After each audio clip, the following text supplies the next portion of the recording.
do you feel like you take in information differently when you're writing something Yes. down physically versus typing it out Yes. on a computer? I do. Yes. Yeah, and I feel How does it different. feel different? I think so I think that the place I feel this most is when I'm, like, actually writing. Like, if I write fiction longhand, which I don't always or I very rarely do just because of time, I feel it happening more, like, smoothly. I think that typing is so fast, like, I can, like, create, like, the representation of the thought as fast as the thought comes or even faster maybe, Mhm. and I think the time it takes to write it down, something about the slowness of writing longhand kinda, like, I don't know, the ideas feel fuller or just more fully realized by the time they're on the page. So I'm, like, a big supporter of, like, longhand writing.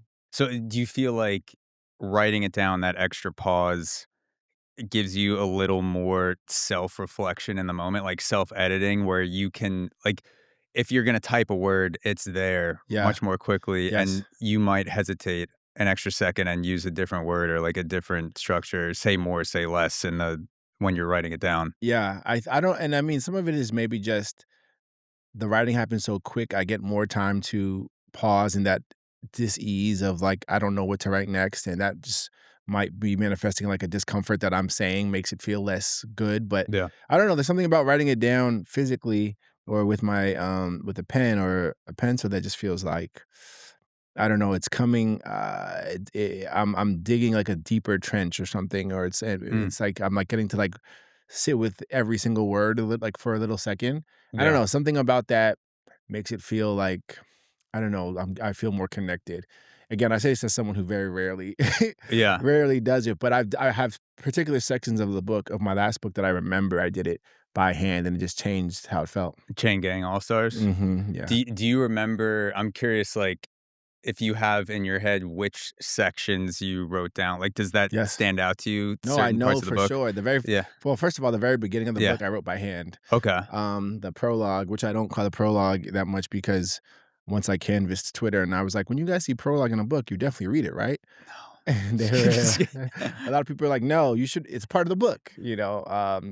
I'm guilty of that. I'll just be like, "Yeah, let me just skim the" but with, I actually, not to cut you off, but I actually wrote that up top because I wanted to tell you, so the freeing of Melancholia Bishop, which is like Yes. the quote unquote prologue, like Yeah. before part 1. Yes.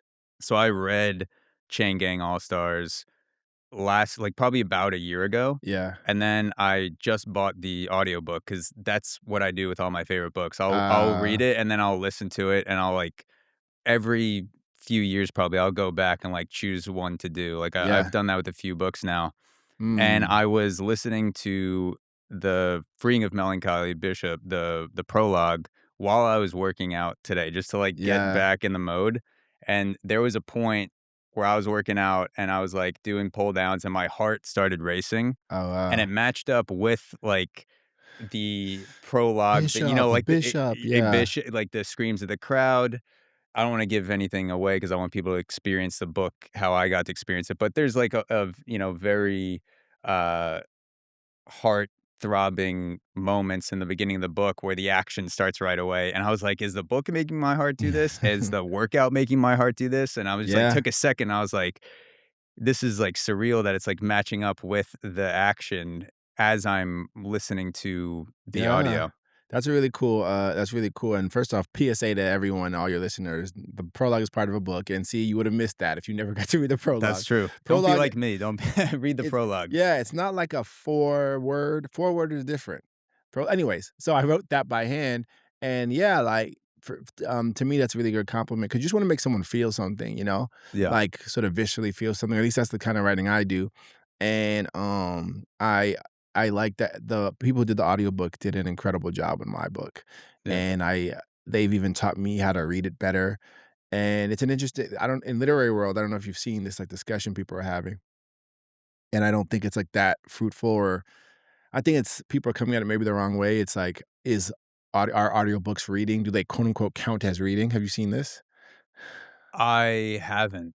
Yeah. I've seen a different I've seen, like, should authors read audiobooks or Like sh their like, own? versus yeah, like, versus not read it. Personally, like, I'd I don't care, like, as long as the book's entertaining, like, if you wanna read it or not, but I haven't seen the is audiobook Yeah, and I technically mean, reading? to me, like, I love audiobooks, and I've been trying to think about first off, like, counts to who is such an interesting idea. Like, who should account Mm, who would deter who do you what do you mean by that? Do you mean, like, are you getting the benefit of reading? Or it to me, it feels more like this, like, nebulous accounting in, like, social media world, yeah, like some weird Goodreads courtroom, yeah, that people because people are so attached to, like, the presentation of the knowledge. So it's like, does this count? And someone like as if someone could dismiss your experience. No, that doesn't count. Like, yeah. it's really interesting to me. But what I do think though is like you can't we also can't sorry, this is like kind of a random tangent that I'm No, just no, that's we'll go on a lot of those, we so this is can't just number 1. you can't dismiss someone's experience. But it's like also very true that in general in this life, like we've been given a lot of tools to like remove friction from experiences. Mhm. And like we're like sort of the presumption of a lot of our technologies is that less friction or easier is better. And that, or less active maybe, or like we were being trained towards passivity or being more passive in a lot of different things. And obviously listening to an audiobook is more passive than reading it yourself because someone in their reading, they are literally like, creating the language. They're making these glyphs on a page become language, and they're Yeah, also acting it. They're inflecting it with like emotion that yeah, you would have to sort of cultivate yourself.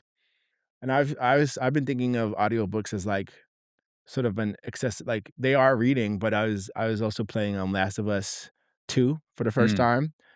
Uh just I love the first game, but I just never got to play the second one until now, and I'm playing on hard mode. This is gonna and in hard mode, like, it's so hard to get, like, the resources to yeah. play the game, like, it's a zombie, Yeah, Last yeah, of Us, yeah, like a zombie game, and, like, nobody drops anything when you play on hard, like, there's no bullets, I'm always have, like, 2 bullets max, like, yeah, 2 don't have any, like, Molotov cocktails.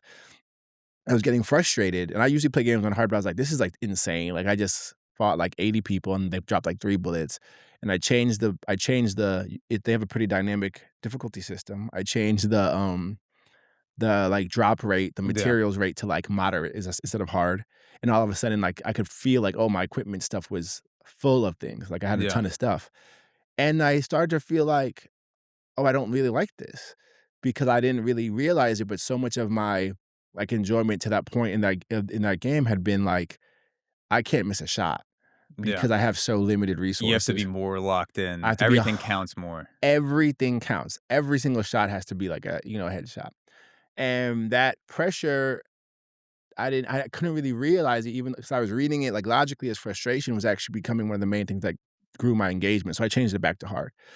But there are some games where the playing on hard is just not fun though, right? Yeah. So I view, like, the audiobook as, like, an accessibility option. Mhm. Like, we don't like, it's hard to make a book in easy mode, but I think, like, it can be, like, instead of playing on hard mode or medium mode, like, the audiobook is, like, the easy mode for the book Mhm. or the whatever, depending on what book it is, and not to say some audiobooks might be difficult because you wanna look at the page, but to me, generally, a way of thinking about it is, like, I'm still playing the game, but I'm toggling the accessibility, and Yeah. that's how I've been thinking about audiobooks, because, like, it's a weird conversation, like, does it count? I'm like, "No, if you play Last of Us on easy mode, it still counts, but it's Yeah. just, like, a different experience."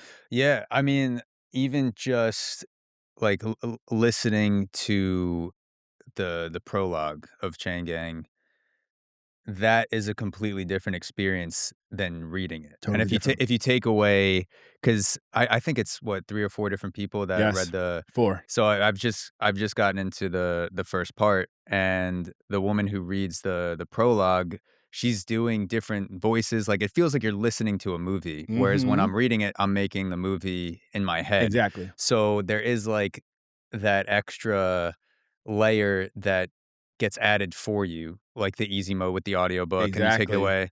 I will say, though, that when I'm listening to an audiobook, and if you take away the level of difficulty, I am usually doing another physical act, like I'm Yes. walking or I'm working out, like, in between, Driving or say, something. driving, and the non-difficult physical act, like walking or, like, driving should, like, we think about driving as, like, it's hard to do. You're driving, like a death box, but, like, when you're in the zone, it just becomes, like, an easy thing, Yeah, and I feel like automated. that quells my anxious mind of, like, thinking about other things, and I feel like when I'm listening to an audiobook, I because I'm doing something else physical, I'm much more in the moment, whereas I catch myself drifting much more when I'm reading, and that may just be because I need to become a better reader, but I'm often Yeah. going back and reading things over again, and that's just part of the process. Because 'cause I'm like, "Oh, I was thinking about something else the last page, like, I need to go back in." Whereas an audiobook, I do catch myself drifting, but I feel like the background physical act of doing something else kind of, like, quells the Mhm. noisy background shit. I totally feel that. I feel the same way. So, and like I was in the gym today. I was also listening to a story on audiobook, a Raymond Carver story called Elephant, a really good Mm, story. And there is a part of me that when I feel similarly, like it's like whatever movement you're doing takes up a little bit of like your, I think it's like maybe a tired metaphor, but like RAM, you yeah, know? And then the audiobook takes up kind of the rest of it. Whereas if you're just using a book, you can kind of train yourself to be like 100% locked in just in this like static moment, which is so different. It is like a little meditative in that fact. And your mind wandering, to me, that's like a part of the experience. Cause it's like, mhm, just like with meditation, like, cause when you notice and bring it back, that's sort of like yeah, the thing, you know? But yeah, I'm pro audiobook. I don't think like I just been interested in this conversation that's happening. I don't know if it exists for anyone outside of the book world, but it is kind of, I do think there is something in that general sense of automated life, yeah, that audiobooks are, there's some part of audiobooks being in that conversation, things like being given to you as opposed to you going and get it. yeah, And in some ways I think like the literary world is like trying to like negotiate that part. yeah. I mean, it's definitely a worthy conversation to think about. It makes me think about media in general, like, Yeah. including TV, film, audiobooks, books, and I mean, I feel like everyone gets, indoctrinated with this sense of, like, reading is better than watching. Like, that is just, more, uh, like, hearty. It's a better thing to do to read than watch something.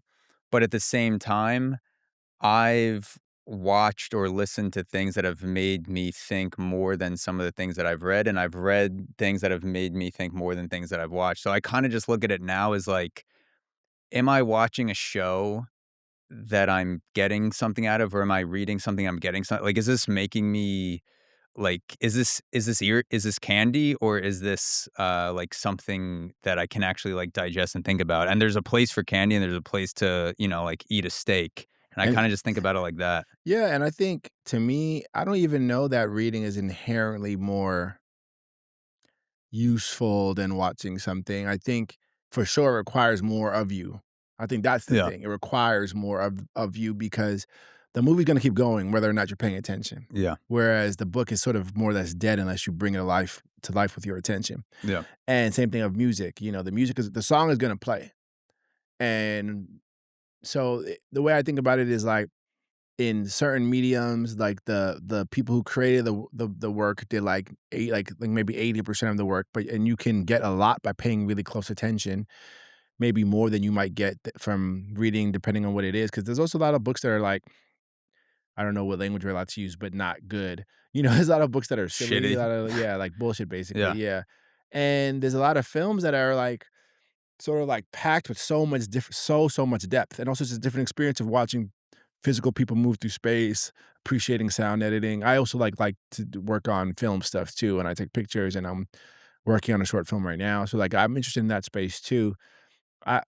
My thing is that just noticing like where like what's being pushed towards for on us, and mhm, what muscles do we like get to work out most, yeah, and what is being cultivated most. And I know for sure though that the being more passive or watching something and listening as opposed to like reading or even like like hard critical reading and those kind of works are that's being less pushed or less cultivated generally because of what's popular in our culture. Yeah, I mean, yeah, there's a reason why when like, I'll usually read at night before bed, but it's so tempting to just be like, "Fuck it," like, my brain is already kind of toned down.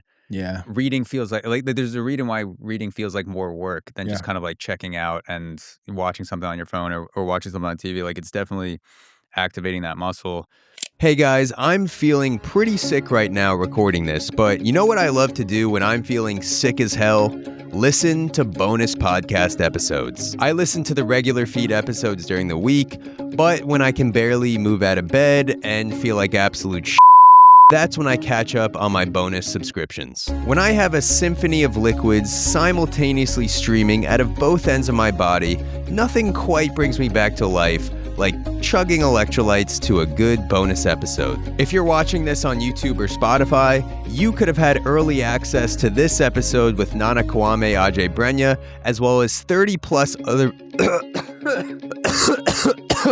See, I wasn't kidding. If you're watching this on YouTube or Spotify, you could have had early access to this episode with Nana Kwame Adjei-Brenyah, as well as 30 other bonus episodes behind the paywall on The Zach Show 2.0. Subscribe to The Zach Show 2.0 at thezachshow.supercast.com for early access, bonus episodes, exclusive AMAs, the ability to get featured on the show, and more. Head to thezachshow.supercast.com today to subscribe, starting at $2.50 a month, which is an absolute steal and the best way to support the show. And if you're not in a place where that's an option, the next best ways to support the show are to subscribe on YouTube and Spotify, rate the show on Spotify, or just share the show with somebody, a friend, an enemy, the old lady next door that cooks food that smells delicious and you need an excuse to go steal some. So you recommend the Zach Show to her, and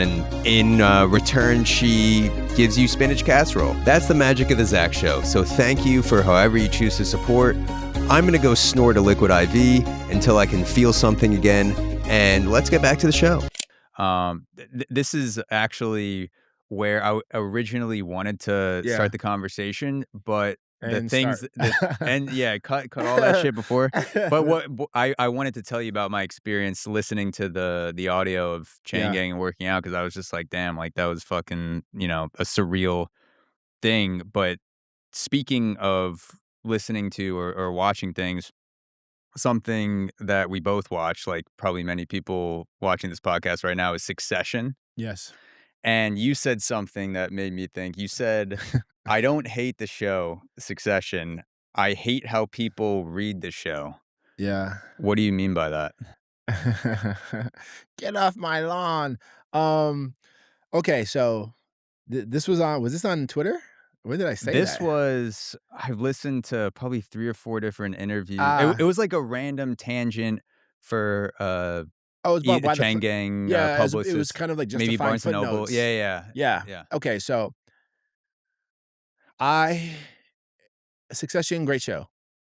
So that's sort of like as trying in a lot of ways a satire, sort of thinking Mhm. about the super rich, like the mega rich families of the world or in America that shape the media in particular, let's say. By the time the show was ending, I guess spoiler alert, like we were like a lot of that main sort of narrative energy was about like who will be it's called Succession, right? Like who Mhm. will be the successor to what's his name, Logan Roy, this Yeah. like sort of the patriarch of this family, this media mogul Logan Roy. And we have these three kids, like mainly these three kids who are like toggling for Yeah. power. And I think people got so interested in that narrative piece of the show, which is not a bad thing. I think because I was you're inherently interested in that, but they completely forgot or like completely aligned with whoever they wanted to get the power. Yeah. They wanted to win the succession, and they sort of forgot that each one of these people is like extremely corrosive and destructive for uh everything, Yeah. and that sort of got lost in the shuffle of the entertainment value of the show to me, for some Yeah. people. And the reason I know that is because I had been talking on the internet and seeing people like, "Oh, I love, I'm forgetting Kendall and Yeah. and he's like he deserved and he's a great, he's like just acting like he's like some great guy. And it felt very I feel troubled by that, I guess. I think that it's almost like there's a lot of examples of this where the thing that is being satirized is completely forgotten and and fans of the thing of the media like exactly what it's satirizing and not what it is. Fight Club is maybe like the best example of that kind of thing. Yeah. Another maybe more intense example is I met bro who made Purge, Mm. and there's people who are like, "Oh, we should do that." And to me, it's almost like Like, that. unironically just And I saying, no, just, completely like, seriously, he let it told me run this. once a year. Yes. And so I read it as I view, like, the embrace of whichever one of like, the embrace of, like, owning thinking about that part of the show as, like, almost like that. Yeah, So like that's how I say that's what I mean when I say, like, they're reading it, like, to me, like, shallowly or ultimately incorrectly, in my opinion. yeah, like, I mean, I'm guilty of this too, like, you get swept up into the action and like, the excess and all, like, the cool shit, you like, Yeah. Kendall doing a bunch of coke for the bachelor party and, like, The banging rap. bitches Yeah. and, you know, fucking, murking people and The Purge and, Yeah. like, there is, like, you're watching it and you're like, "Oh, like, that's fucking" like, it's, like, It's feeds something visceral. primal It inside of you. it's adrenal, same thing like that Yeah, heart you're feeling, like, because, like, this is dangerous, this is yeah. big, this is violent, it it's exciting.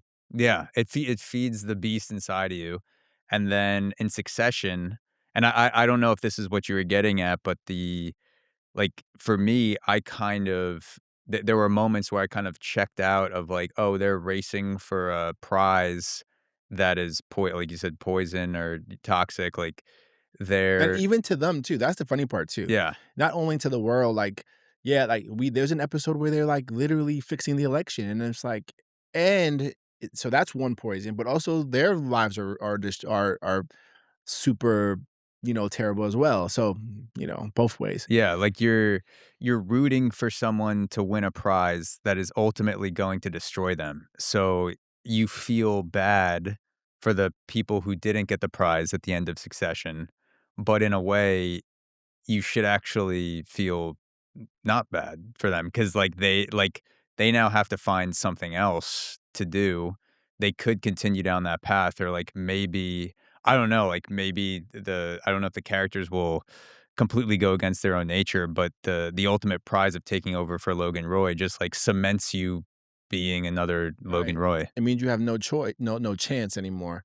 But and the other part that's really interesting to me, and again, like, is that these people, for 99% of the people that exist, also don't care about you watching it.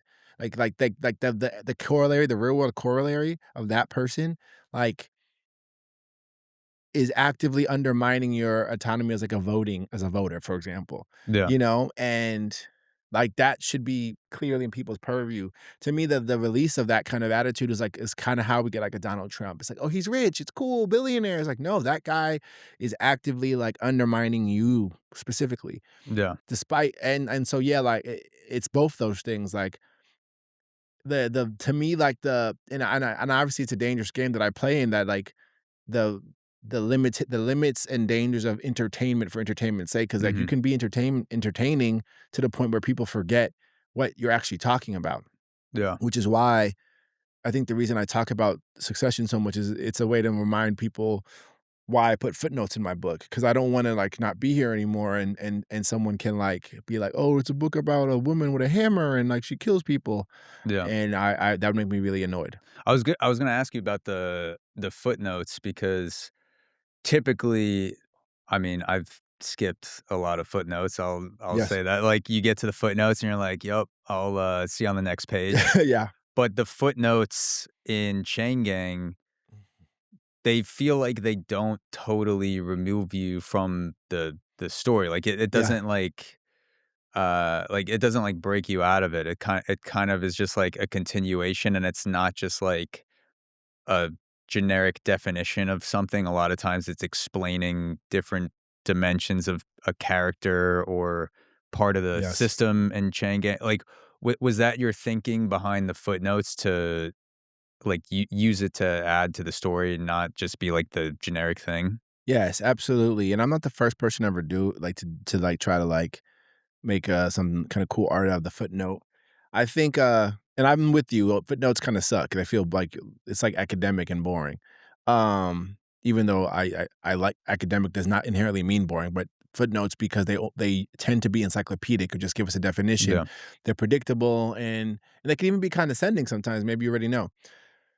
I think that I was, like, feeling like I wanted to as, like, really, like, as a artistic impulse, I wanted to break out of the linear nature of prose. So, like, in prose, you have a line, then a line, then a line, and then you have to just go continue that. Poets obviously have a lot more freedom to move around. Yeah. But in prose, we kinda are not trapped, but a little bit, like, locked in. And so I wanted to, like, play around with that linearity or, like, move out of that linear space, and footnotes are one way to do that. But also, I kinda, like, hate footnotes for the reasons you said. To me, I grew up when I was first, like, kinda teaching myself to be, like, a writer, I had a book called The Art of Fiction by John Gardner, and one of his core tenets was, like, never break the fictive dream. And Mm. that's, like, as a writer, you wanna never, like you almost wanna create an experience where they just forget they're reading completely. And Yeah. I remember as a kid, like, being in the library, like, that was, like, what I loved. I would just find some cool story, just get lost in it, and come out when it was done. And so even now as a writer, I still care about that, and so but that said, it's almost like you learn the rules to break them. The footnote in some ways is, like, really, insult to, like, my core tenet one of my core tenets as a Mm. writer, and that because I don't know, like, that part of you that's a creator that or artist that feels, like, tempted by challenge made it feel very interesting to me to try. So Almost lash yourself a little bit and see if you could get out of it, like, yeah, punish. Yeah. exactly, like, what if I could make something really, like, cool out of this, like, particular thing I don't like, you know? And so to do it though, and I appreciate what you said, I had to sort of reverse engineer what feels bad about footnotes, and that you sort of just said it. It's encyclopedic. It's definition, and that means that when your eye goes from the note of the footnote to the bottom of the page, you're kind of like, okay, well, here we go, going to get lectured, Yeah. and Like, you're that consciously breaking out of the story. exactly, Yeah. and so and we know what's gonna to expect, and so we're not that journey, that literal mechanical journey of our eye going from wherever it was to the bottom of the page can be like going to get lectured or like a Yeah. stern, like a mean lecturer. And so I think that what ended up feeling cool, was I wanted to, like, diversify what would happen when you arrived at the point where you normally get lectured. So sometimes you do get a definition of a real world thing. And even in the writing of those definitions, I would be like try to be like create a fun or interesting voice. Sometimes you'll get like just color or commentary. Sometimes you'll get a sort of encyclopedic information about non-real things. Like in that world, the people call links, they have like magnetic Mm. handcuffs like surgically embedded, and I would talk about that in the footnote. And so now the reader starts going, huh, like this isn't what I expected. There's a couple of other sometimes the footnotes are elegiac, and it's almost like from beyond the dead, people can say one more thing in the footnotes. Mm.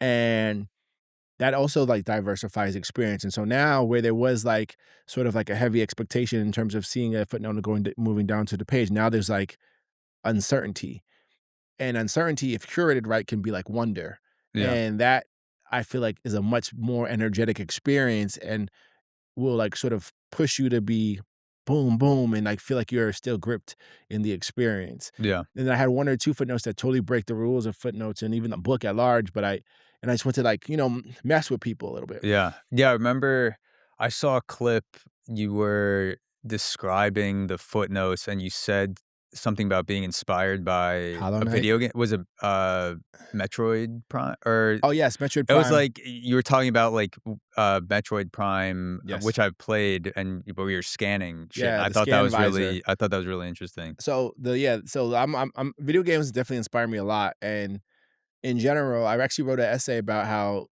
the bounty hunter sees, and that was probably the biggest inspiration for the footnotes. In Metroid Prime, you're playing from the point it's a first-person game, you're playing from the point of view of Samus Aran, a bounty hunter, you see through her visor.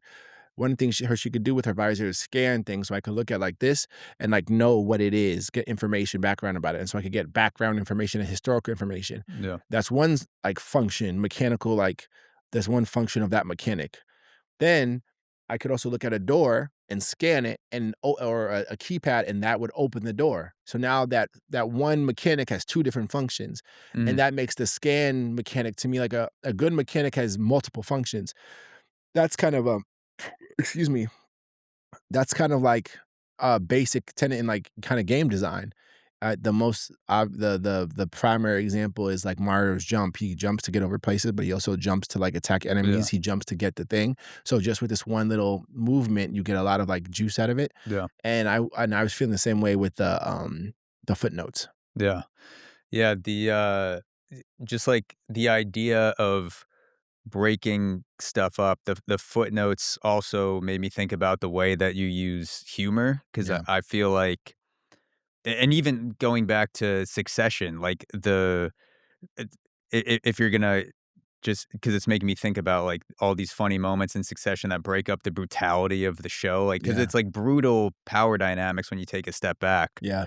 And then one of my favorite moments in Succession that comes at, like, a very high anxiety part of the show is when Roman watches the rocket blow Oh, up in yes. the bathroom, and I legit almost fell off my couch and was like, "This is fucking Yeah. hilarious." Like, him just watching without audio, his rocket just blow up in his face, and there was a part Literally. of, it was, uh it was a short story from Black Friday. It was about the school shooter that comes back in the Light after spitter. light spitter, yeah, yeah, yeah.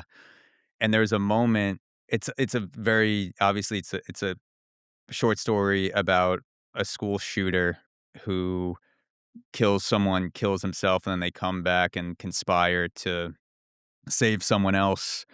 And it's very, there's a lot of brutality, there's a lot of, like, darkness in the story, and there was one moment where after the shooter kills himself and comes back to life, the girl that he killed is also in the afterlife with him, and she says, like, "What the fuck? Like, why did you like, I'm still bleeding out, why did you shoot me in the face?" And he's Yeah. like, "Oh, my bad." I was like I Yeah. literally laughed out loud, like, the fact Yeah. that, like, to shoot someone in the face and be like, "Yeah, my bad, I was just going through, like," and it's a story about a guy shooting up a school, and I was just like, the way that you were able to shoehorn in just, like, that moment of humor is, it, like, gives the reader a necessary break to, like, get back into the brutality of what's being discussed. That's Yeah, really cool. you need a break, and also, like, horrible things, they're not funny, but the con so I know the moment you're talking about was actually the origin of that story, like, I had, like, a sense of, like, these 2 people are, like one person killed the other, but they're having like, a relatively, like, chill conversation, and I was like, "How could that be?" And then the story ended up coming from that actual, like, that seed.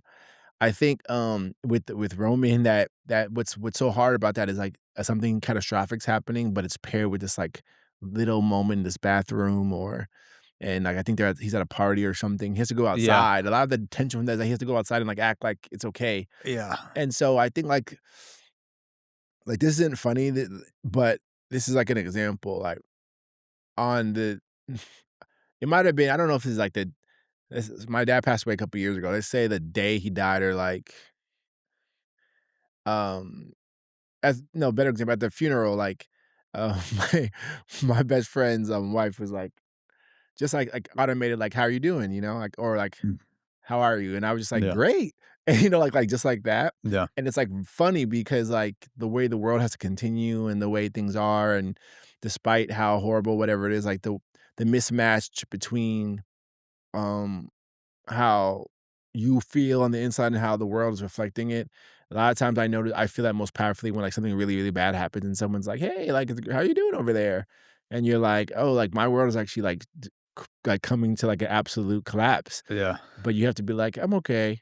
And so, I think I find a lot of humor in that, like, mismatch between what's happening and how we are trained to respond to it, and I could feel that more broadly if depending on how much we care to be attuned to the, like, general fascism waves that we might be existing in any particular time and place. Yeah.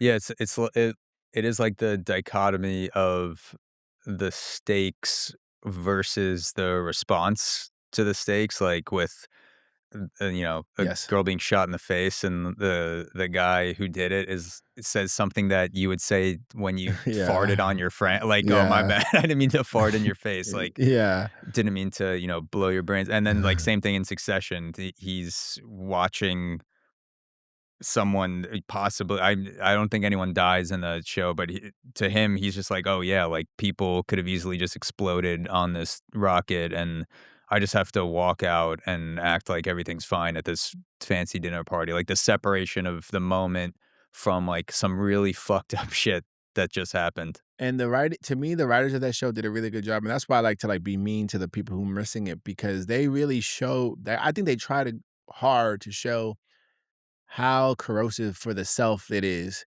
to be given a life that presumes you are more important than everyone else. I think that that is like the one of the core issues for all Shiv, Kendall, Roman, all of them. They are made to feel better than everyone else, and whether or not however they like represent that or like it manifests, um, it hurts them in a lot of different ways, and I think uh to me, that's a cool part of that show that they let that be like, they weren't just corrosive to, like, the world, they weren't just, like, ruining everyone they weren't just hurting everyone around them, but they're really hurting themselves, Yeah. and a lot of that has to do with that moment is so particular. They all have a moment like that, like, the what's the Kendall with that's that early season when the guy, like, died like, the drowning and that whole thing, like, it's like Yeah, these they go over exam the bridge into the river, yeah. and the Rock is like a bigger, like, more spectacle-ish one, but, like, it shows, like, what like, they don't have these normal responses or they have these, like, in particular responses to these, like, horrible things, and they've sort of been trained to have those kind of responses, and it's really interesting. Yeah. Going back to your dad, your dad was a defense attorney. Yeah. Ha Defense attorney, you have to defend people who have done some fucked up Yeah. shit. Yeah. How do you think growing up with your dad as a DA affected how you view violence and punishment? Yeah, I think that it grew, like, a sense that I talk a lot about, the first time he told me he, had defended someone who had killed somebody.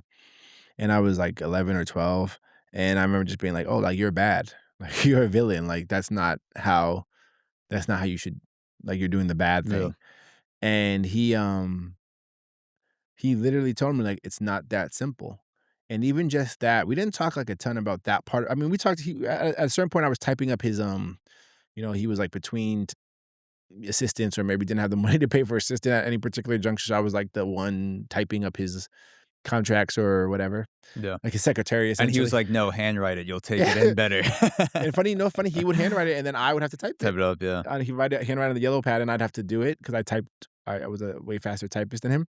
I think it gave me a sort of lens to appreciate that it's not black and white, that people do bad things and they don't and they still deserve help. Um, and I think or rather I know I'm way more progressive than my father was, but I think having him early on in my life showed me that, like, yeah, like, it's not just because they said so doesn't mean, like, we just have to forget about them. He also was so I was born in Queens, but I'm really from Spring Valley, Rockland County, New York.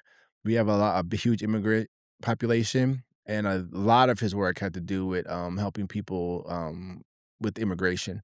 Mm, And similarly, like it'd be someone from another country who, and this is obviously right now we're having a serious conversation with ICE, but ICE has been yeah, around since like 2003, and like there's been people who have been, they come to the door like weeping because they need help in this moment. And so I think he showed me that it's not as simple as you might think. And also, like, I wrote as a I think in the beginning of, was it probably in Chain Gang, that like if you can help somebody, like you should. yeah. It And started out, it was your dad had that quote about there's nothing helping someone, quite there's nothing quite like helping someone. and then Kendrick Lamar was the other one, I think, Yeah, and leading it. Kendrick Lamar. The first book was Anything You Imagine You Possess, and this one, I Hope the Universe Loves You Today. Yeah. Yeah. It's not bad company to be in for your dad with No, Kendrick. I know, no, yeah, he got a I gave him his good shout outs. Yeah. He didn't get to see the time I shouted him out though, but he gets it. I'm sure it's fine. Yeah, it feels like, I mean, all those experiences with seeing your dad as this defense attorney who's you're growing up and seeing him defend people who've committed murder, like Yeah, everything is not black and white. That leaks into Chain Gang, because Chain Gang is like there's a lot of brutality, but the brutality isn't the point, if that makes sense. Like it's yeah, so multi-dimensional. Like when you were conceptualizing the world of Chain Gang, like yeah, building that out, were you thinking about how you get the violence to like be seen in ways where you're also feeling yeah, multiple emotional dimensions, like love, hate? Like it's not just a book about violence. Like violence is kind of just like the vehicle to yes. expose you to all the other shit. Yeah, violence is like this, like, sort of creator of energy. It's like this explosion, especially, and if you think about it, like, a lot of the physical violence is very front loaded. It Um, starts out in it, which I love. I yeah, love like starting right in the action. yeah, and I think it's important because I know myself and people are like that, "Oh, there's a fight over there," we kinda lean in, You because can't help but watch the that sort of fight. primal thing, like you said, we have that Car primal. accident, you slow down. Exactly. Yeah. And but I wanted but I allowed the book after those first 3 chapters kind of unbraiding, like, "Hey, did you notice you, like, leaned in there? Like, what was that about?" Mm, And, so yeah, I think that I'm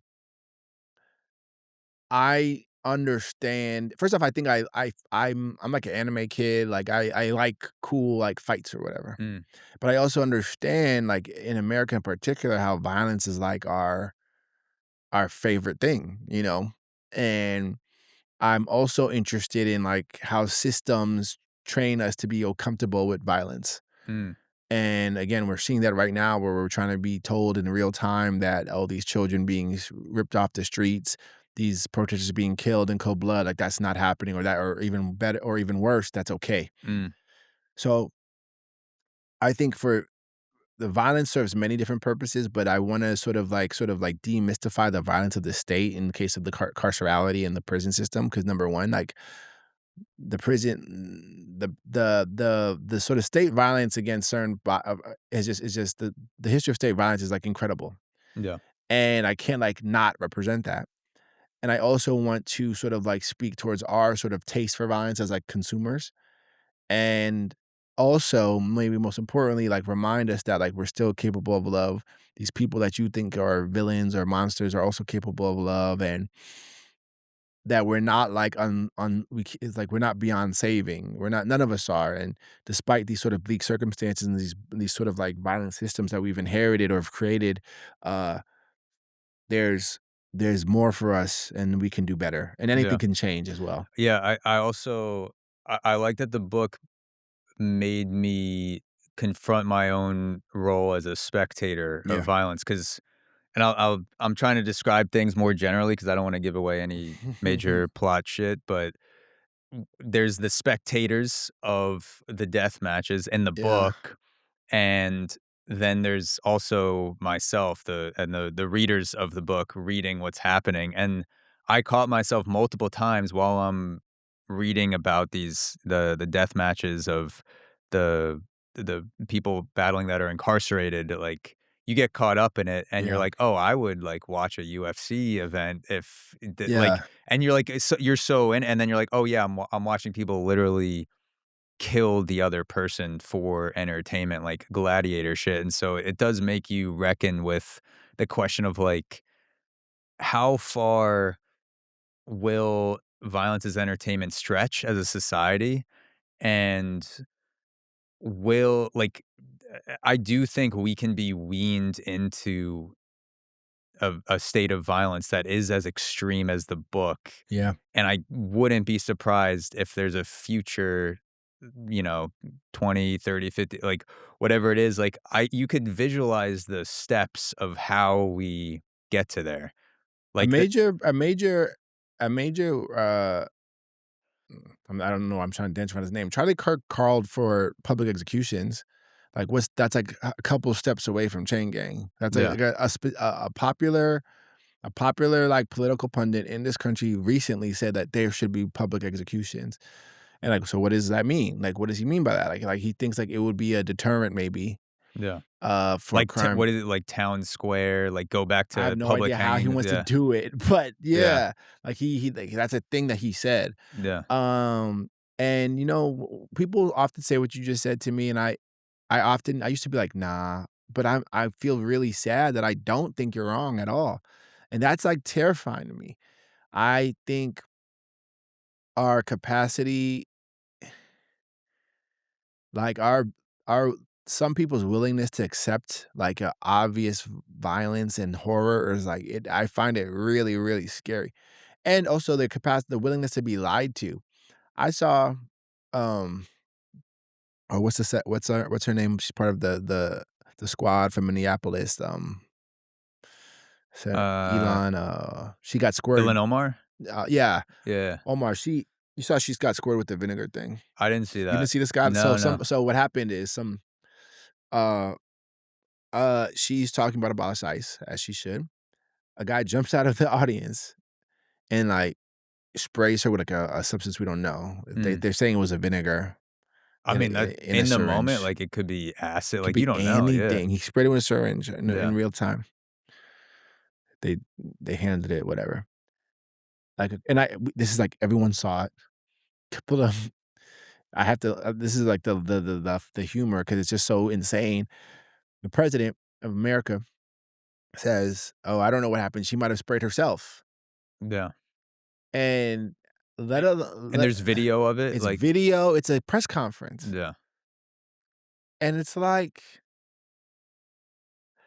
I guess what I feel uncomfortable with is that besides like I understand he hates her. Also, he's talking about she's from he also had a bunch of random things to say about she's from Somalia and that's barely a country. These like hateful, crazy rhetoric, whatever. That's his MO.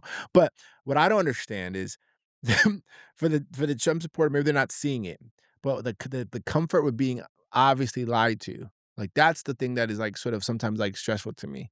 mm, Like someone just telling you, we have a bunch of video, they're saying this A happened when you have your own eyes, and that's the quote from 1984 has been circulating, like the most important, like what the most important, like, directive was to, like, not believe your own eyes, from yeah, 1984, and it's just like, you can see that happening right now very clearly, because it's not about, like, the fact that he's obviously wrong and, like, it's super callous and cruel, it's the fact that we were there and you're telling us it didn't happen yeah, instantaneously. yeah. Eh, with the recent ICE shooting with Alex Preddy, Yeah, the ICU nurse that was shot in the back 10 times or yeah, something like that.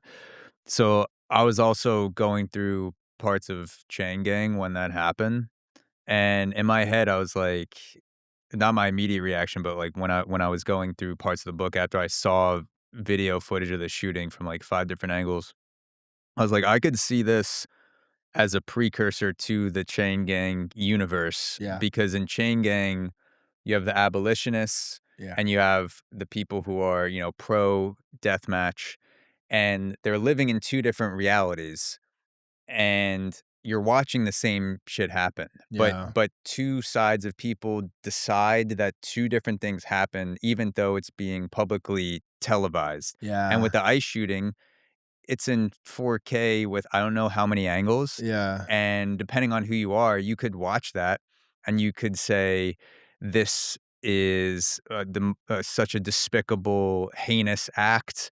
This guy should have never been shot in the back 10 times. The guy, mag dumped him in the back," and Yeah. then another person's like, "Well, he brought a loaded weapon He's a to, domestic terrorist. domestic terrorism," but it's the same footage. They're Yeah. watching the same thing, but there's no shared reality anymore. Yeah, and I think you're hitting something really important. The reason why that there's no shared reality, and to me, the brazen willingness of one side to like choose a reality despite any amount of evidence that might be there. That's why I was saying, like, I don't feel like what you're saying is too far off in terms of chain gang being possible, because if the state is willing to say, though, that didn't happen for something we just saw like minutes ago, then there's sort of like like all the chips are on the table then, because then anything can happen at any Yeah. particular moment in time. But what you're speaking to is like something I think is really, really, really important. Like, why I think about why like I hate how like relevant or like how relevant chain gang feels, because that two people saw something. And what I'm sort of arguing for is I don't care like what you think. The option shouldn't be, no matter what you think he is, the answer cannot be shoot him 10 times. Mm, Like that's sort of what abolition is really interested in. Once you have an infrastructure that is about obliterating life, once you like that's why like the sort of the mantra of the book almost is where life is precious, life is precious. Where mm, life is precious, life is precious. And to me, like, even if we have like this fundamental disagreement about that guy's like more ethic existence in that space, even though obviously like we know he was just a person trying to help somebody else. yeah. The If you have an infrastructure that's built to absorb his life and snuff it out, like they can always employ it. And so to me, like abolition is it's not only for people always go to murderers and rapists, yes, but ICE. You can't imagine ICE outside of the carceral state. You need the carceral state for ICE to exist. And Mm, in fact, right now in New York, we have dignity not detention because we're trying to keep ICE from growing contracts with existing state detention centers. So it's very deeply. I wrote about ICE and chain gang, and again, this is way before this came out because it's part of the same conversation. yeah. All you have to do is if all you if it's on the table for you that certain people, depending on my assessment of them, we can harm them, kill them, view them without compassion. Once you've allowed that dynamic to be on the table, anything can happen. And so now you can apply that same thing with that happened to Alex to like what's happening with people who come from another country at large. They're immigrants. So now we've sort of put Yeah. this somehow they're somehow criminals, which they're not, first of all. We sort of know that it's not a criminal offense, it's a civil offense to be in this country, quote unquote, illegally. But the idea that because they are criminals, you can do anything to them. Mhm. That's the issue to me. And that's what Chingay is really about. It's a compassionless way of looking at the world and looking at human life. And that thing is what's really bothers me. That willingness to dive into this kind of cruelty and this lack of compassion. Yeah, you mentioned the carceral state, and I wanted to get into that because this is like the first book that you did a lot of research for, Yes. correct? And a lot of that was with the prison system we have, the carceral state. In that research, is there anything that you went through that stood out to you where you're like, this, like, I can't believe this is happening, like, things that stick out to you now where you look back and you're like, "I can't believe this is a thing that's Every real," or all the time. There's, like, little things like, I didn't know that rubber bullets were mostly not rubber, like, little stuff like that. Yeah, they're mostly not rubber. Really? Yeah. What That's what's is it so it's just coated it's with coated rubber? with stuff that's not even rubber anyways, but it's mostly not rubber. Um, that you're not even allowed to use, like, tear gas on war zones. That's a Geneva thing, but they use it on protesters all the time. These are, like, I'm calling these small. They're not small, but I'm calling them small. Yeah. I I was shocked because I already knew that. So, okay, I wrote the book thinking I don't believe in solitary confinement. I don't know, but similar to I think most people, I was like, "Ah," but some people maybe you gotta, like we might have to, like some people are really, really bad, you know? Yeah. But when you do the research into, like, the numbers, I feel like so powerfully in, like, what abolition is, and again, it's the idea that we're gonna build systems, not just remove prisons, but build systems where we're not just have this world, we have the organized abandonment of people, which is what we have now. There's a million if we address poverty, mental health crisis, and the disease of addiction, if we did address those 3 things, there pretty much would be no need for a prison as Mm. it is. There'd be almost no need for the carceral state as it is.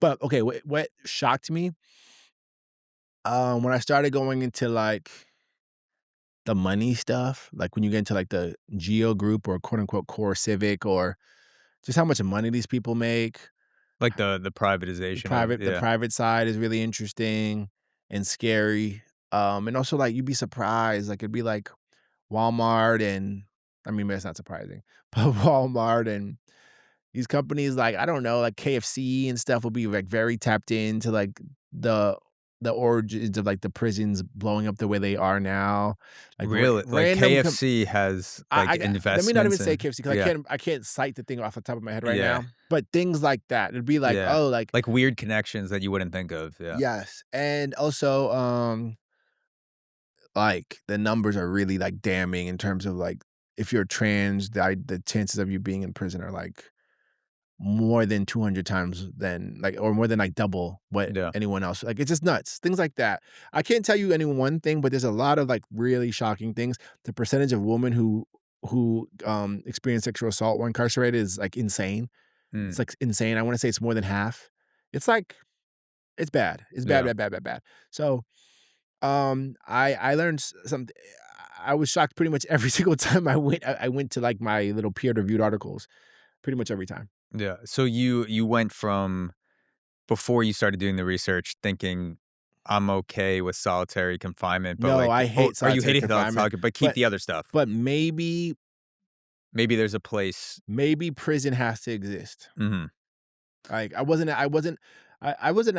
abolitionist, but shallowly. Like, if you press me at all, I'd be like, "Nah, but we probably need, like, what about this, like, mass murderer, rapist or something?" Now those things, I mean, I don't again, because I don't view it as something that we have to do, like, instantly, like right now, tomorrow. Like, to me, the spirit of abolition is very, very, to me, essential for us to, like, get to the place we need to get to. And the stuff with ICE right now is like, to me, reaffirms how I feel. Yeah. We have a system right now where it is, like, comprehensible, like, or, like, it's possible for a state agent to feel like, "Oh, I'm just gonna murder this guy." We Mm. should, like and that was true, that was already true, but now we're thinking about it closely. We have these moments, these swells where we're like, "Oh, that was fucked up. We shouldn't have done that. That was bad. We shouldn't have done that." George Floyd, that guy was asking, "Can I breathe?" a million times. But so many every day, people are getting slaughtered in the streets, but we don't always see it. We don't always think about it. It's the system that's bad, not just like that particular actor. Yeah. The fact that we have a world where like, let's not think about this guy as whatever. Let's like murder him. Yeah. And to me, that's what I'm sort of trying to get at. Yeah. I mean, I I've definitely thought a lot more about punishment since Yeah. reading Chain Gang, and it's I guess the position I'm in now, to be transparent with prison, would be I think that I don't think that punishment is adding any benefit to society once people are no longer in danger of hurting themselves or others. Yeah. I do and again, I'm not a incarceration expert, so this is all just, Yeah. Riff City right now, but, Yeah. I think I don't know if society could be stable without a place to separate people, at least temporarily, that are Yeah. a danger to themselves or others. But there's no doubt in my mind that the system that's in place right now is not built to just separate and then provide a path for people to come back. Yes. It's built to Exactly. separate and punish, which there's so many factors that come into what would drive someone to commit a murder or commit a armed robbery or there's the environment you grew up in, there's genetics, there's like a mishmash of like the thing that is you that leads you to all the moments that occur in your life, Yeah. and that unfolds in a way that is specific to each person. And if you do horrible shit, I think you should be away from people so you can't continue to do that. But Yeah. I don't think that once you're away, you know, punishing someone is going to add any level of benefit to society as a whole. The punishment seems more just like like a way for people to get off on shit. It's a way, and to me, I could even respect it. It's a way to we're letting an individual stand in for like our sort of like general abhorrence for a thing, Mhm. like the idea of spoiling the sanctity of life, for example. So I get the impulse, but to me, the thing is that like A doesn't work, like it doesn't stop the thing from happening, and also we also kind of understand very clearly that most of the worst actors of people who do the most harm aren't gonna go to jail ever. Like, how many women have said that the president has sexually assaulted them? You know what I'm saying? Yeah. Like, do we think he'll go to prison? Like, no. Like, that said, though, I do think what you said is, like, really true because like, there's a totally difference there's a complete difference when you think of someone who goes and take a psychiatric hold, for example, Mhm. versus, like, a prison. Because Yeah. the goal from the beginning of a psychiatric hold is to create a discharge plan. And Mhm. so, like, I do think, like, on a practical level, like, there probably will be something where we need, like, a space where people, like we can, like, sort of, like, help them intensively, Yeah. but it's totally fundamentally and spiritually different when we're, like, trying to get you back into society versus we're actively trying to remove you, Yeah. and I think that we don't right now, we have one that the goal is to remove you Yeah. and make the state pay for it. Well, that's a another big aspect of why the current system does not work. Because if you have enough money, if you have elite status, you're separated from any sort of possible punishment or separation. I don't know if you follow the YouTuber CoffeeZilla. Have you ever seen any of I've his? seen by that, I don't follow. He's been covering a lot of the pardons recently by Trump, and the pardon essentially removes you from any responsibility. If you get a pardon, like, you're good, at Yeah. least for that crime, for the rest of your life. And he's been covering a lot of the recent pardons, and one of the guys he's about to pardon again was part of, like, a Ponzi scheme before, and then he got pardoned, and now he's doing the same thing. So he bankrupted and destroyed people's lives, and then he's about to get another pardon. We just set a different fraudster free from prison for a second time. This coming after we issued a pardon for Adriana Camberos, who was initially freed with a commutation, but then she and her brother were convicted in 2024 in an unrelated fraud, and then this week he pardoned both siblings, meaning that it is the second time she got out of jail using the president's pardon power. Like, why are we doing this? And that's just one example of one person recently.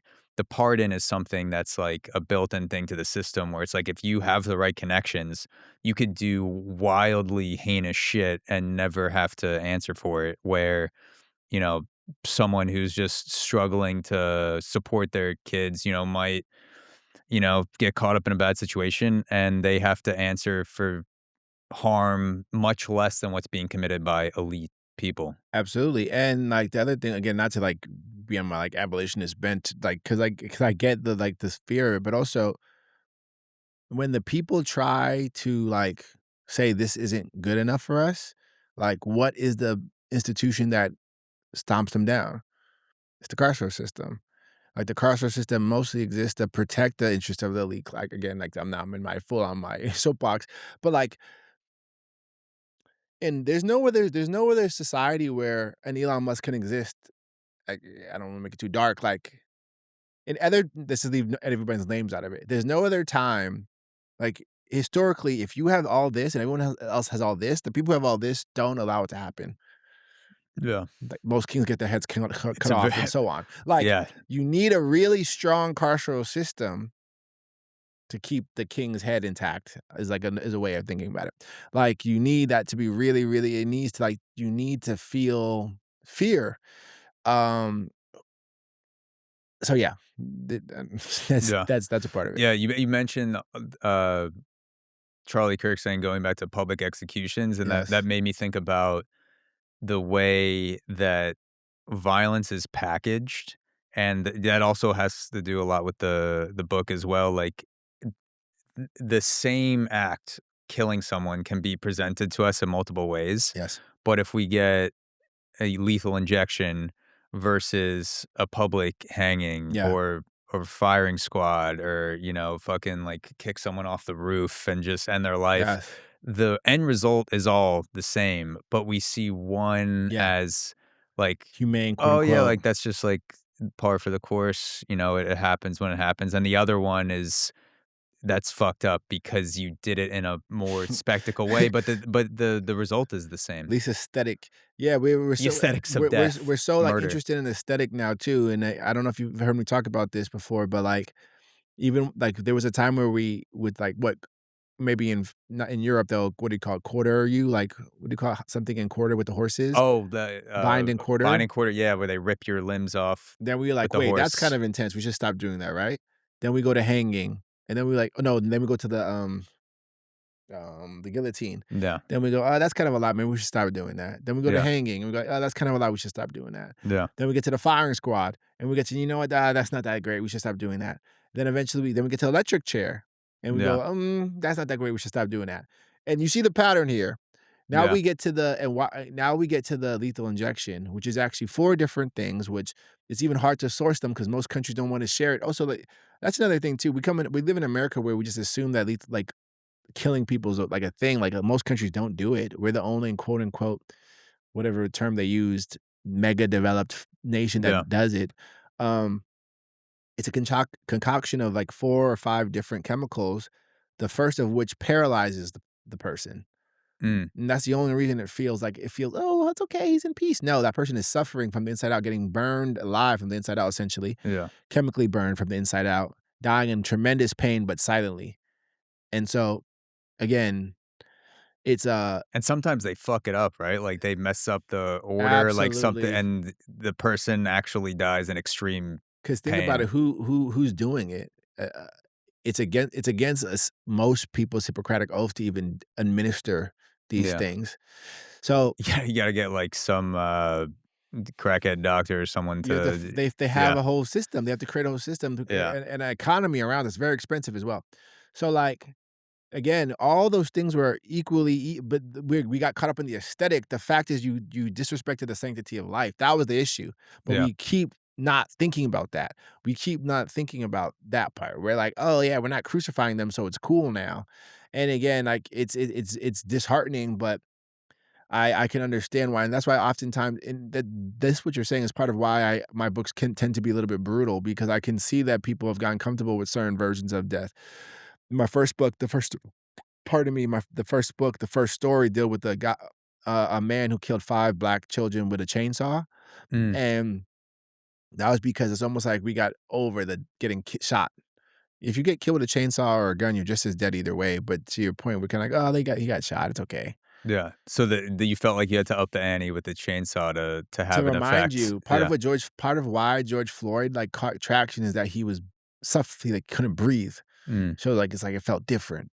yeah, And again, I'm not trying to be like flippant about that happening. I'm more like cynicism is about this like weird picking and choosing based on the aesthetic essentially. yeah, based on, like I mean, it's such an overused word, but the vibe of the execution, Literally. like, we're okay with execution, but based on the vibe of it, we're Yes. like, "Oh, well, like, that seems kinda fucked." It's just, like, instinctual, it's not really based on anything concrete, it's just like, "That seems kinda more fucked up, but this doesn't seem as fucked up." I feel a lot of like hope in imagining the future where they're like, oh, they used to do lethal injection here.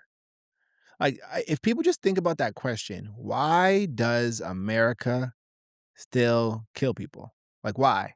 Like, if all the other, like, if you're just pressing that question, like Chain Gang is kind of Yeah, about that. What is it about this country where we would still have quote unquote capital punishment, which is such a nice little euphemism? yeah, Like, why? Why do we have that still? yeah, And I think that just asking like yourself that question deeply of yourself, like, why does this particular country still do that? yeah. Also, why did this particular country imprison so many people per capita? Why? compared to anywhere else, Yeah. except for maybe China, supposedly, Yeah. but we'll see. But great, why? What is that about? Yeah. I wanna climb out of the depths a little bit Yeah, of darkness and go to the other side of the good spectrum, which vibes. is love. But Yeah. important shit to talk about, but I would be remiss if I didn't talk about the love aspects of Chain Gang, Yeah, because there's so much love in that book, yeah, and it's apparent that you love the characters in the book because you make even the people that have committed the most heinous acts yeah, lovable. Like, you're like, as the reader, you can see a path to feeling sorrow for this person, or yes, feeling sadness for what this person is going through, even though they've been judged by this system that yeah. says they deserve to die.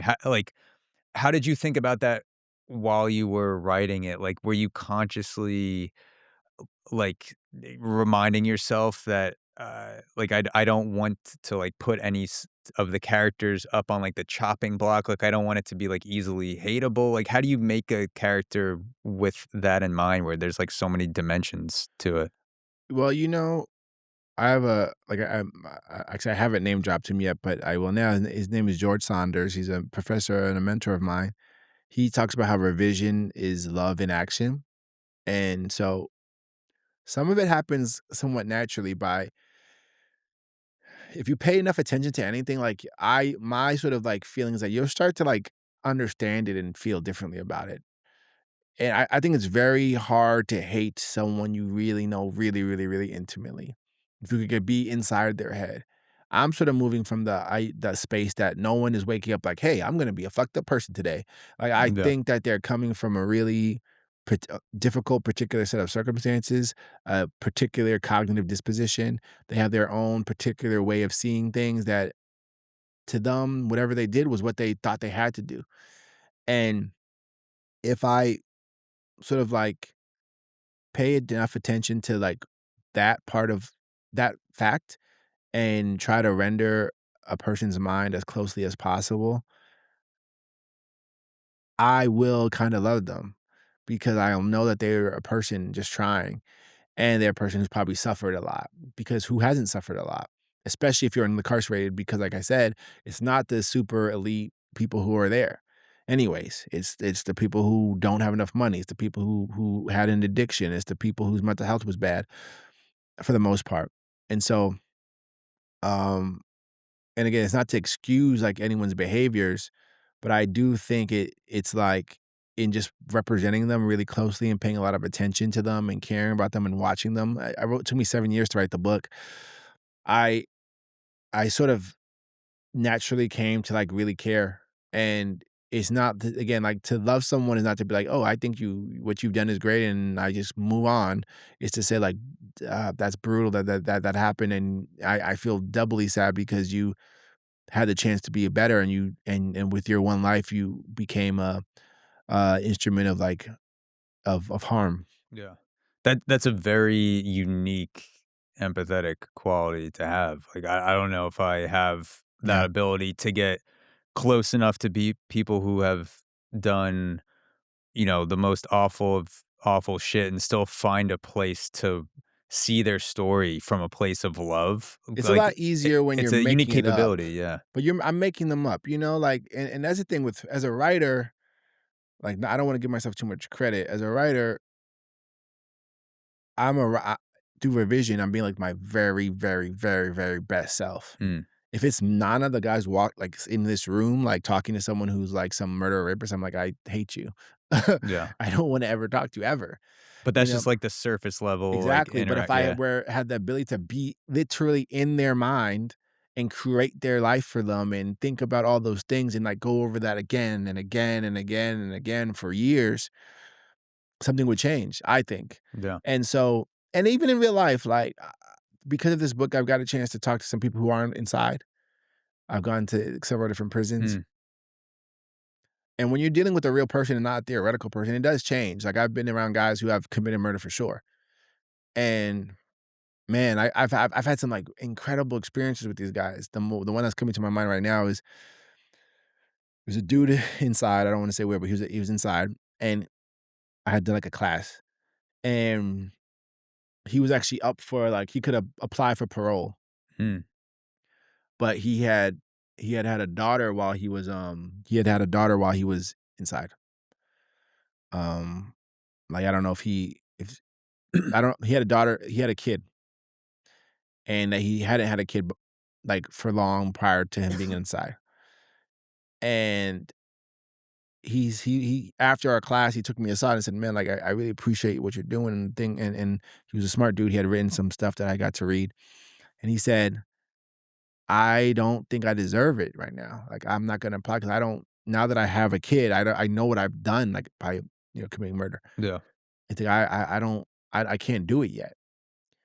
And that even now, like, makes me feel like so much. Like, this guy's like and that's though, like, some people say, "Oh, give him a trophy for realizing, like, life is sick," but, like, that who has, like, a non-theoretical avenue to freedom in front of him, but is not grabbing it because he's wrestling with the harm he's caused. Mm. There's something really, really important that's going on inside the prison. I've seen it in many of them.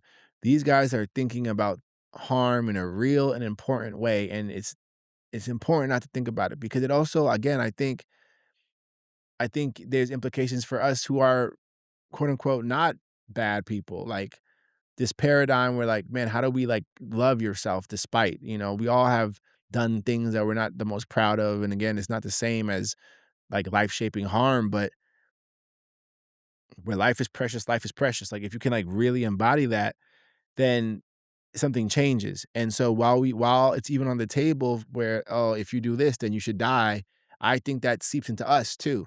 Yeah. Us who are not ever gonna do something, like, super terrible. I think, like, allowing that and being okay with that, I think there's, like, a cognitive, spiritual, psychic blowback to that. Yeah. And, I think that, by paying it close attention to these characters, I've started to, like, notice that feeling more and be like, "You know what? I don't think this is right. I don't think this is good."